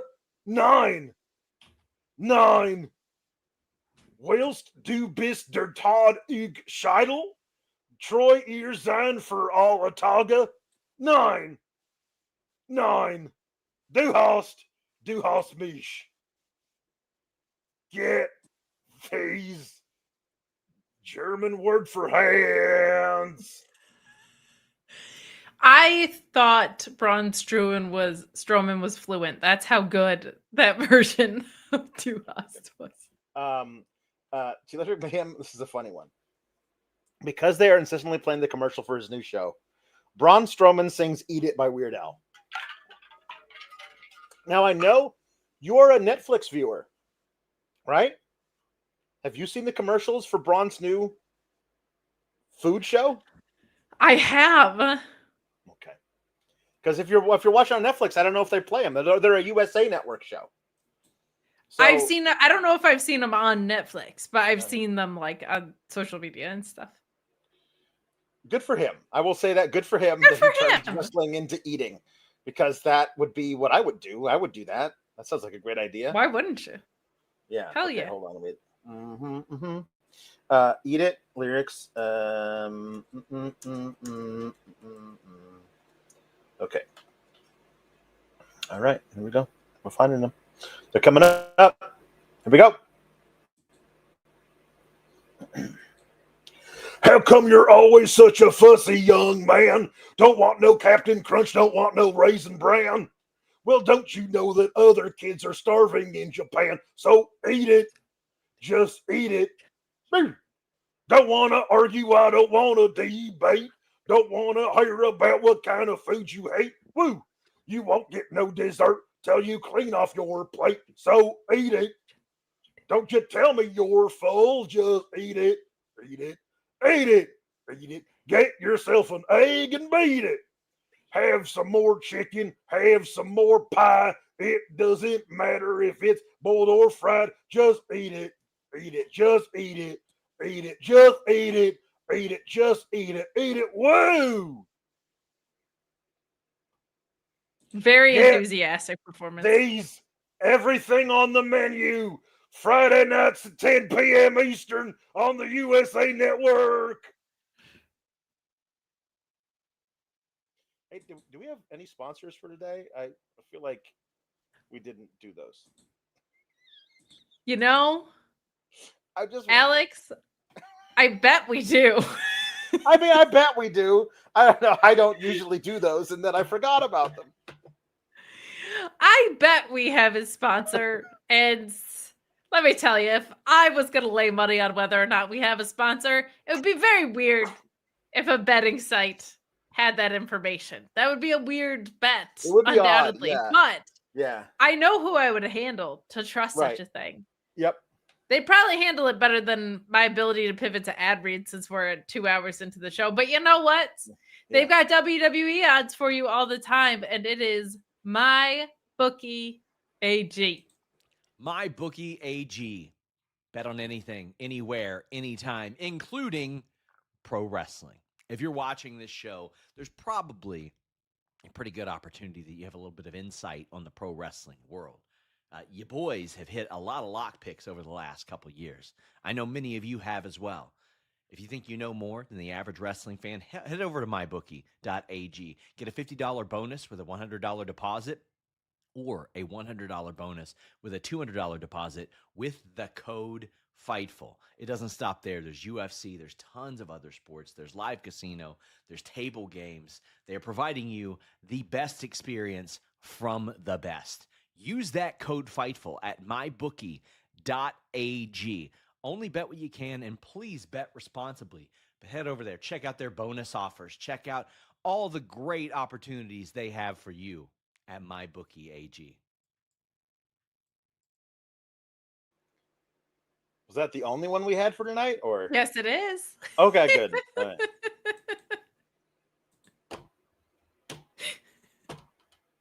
Good. I'm glad. That'd be very funny if we had like 3, and I just had to.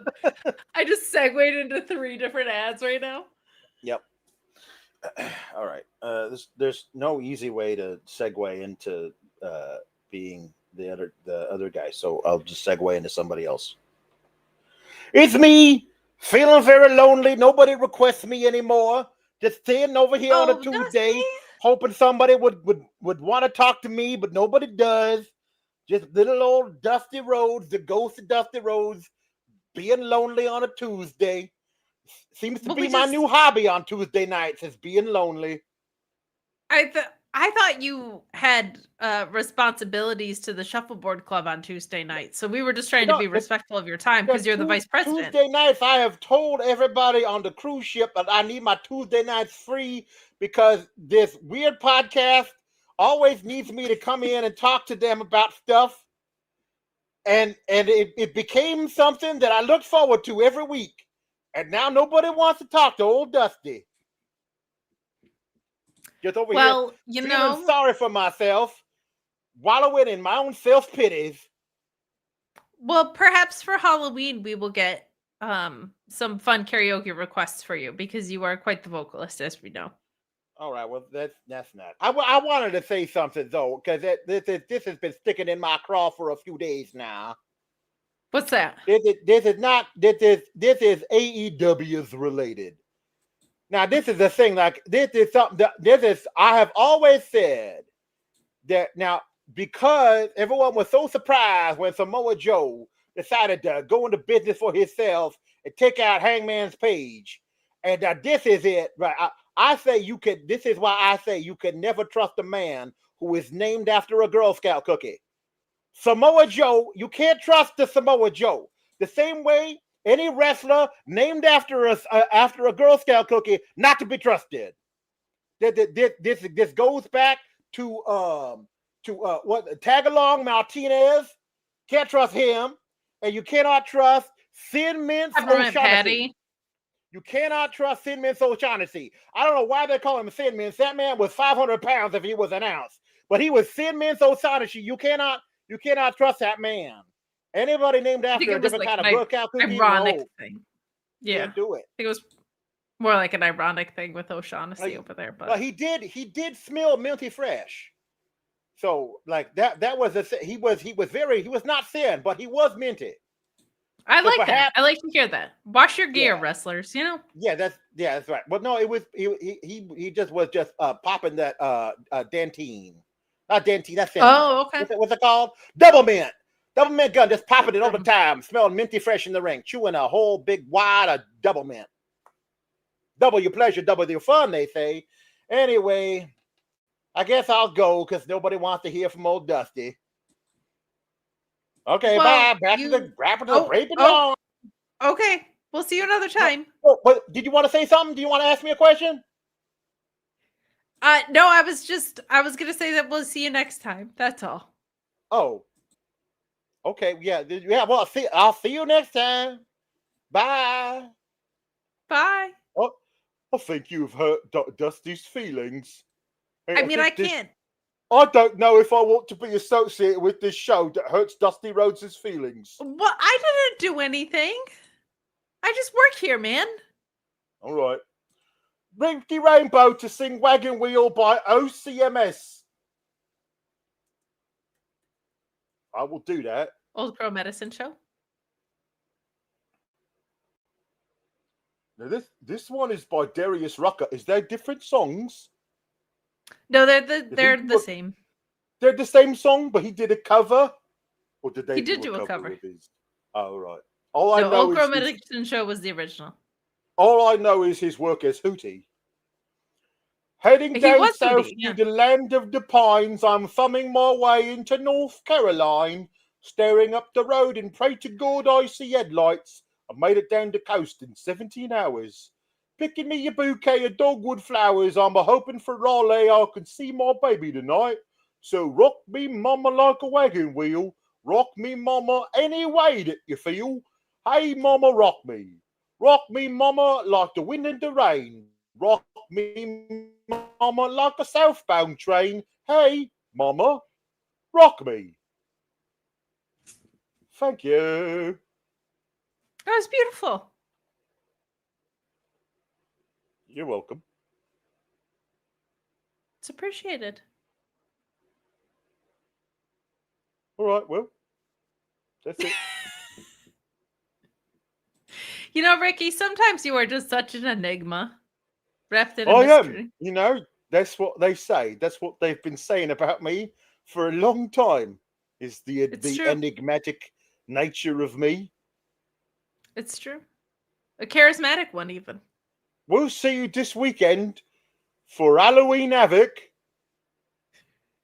Yes, we will. Yeah. Keep cool, gabagoos. Toodles.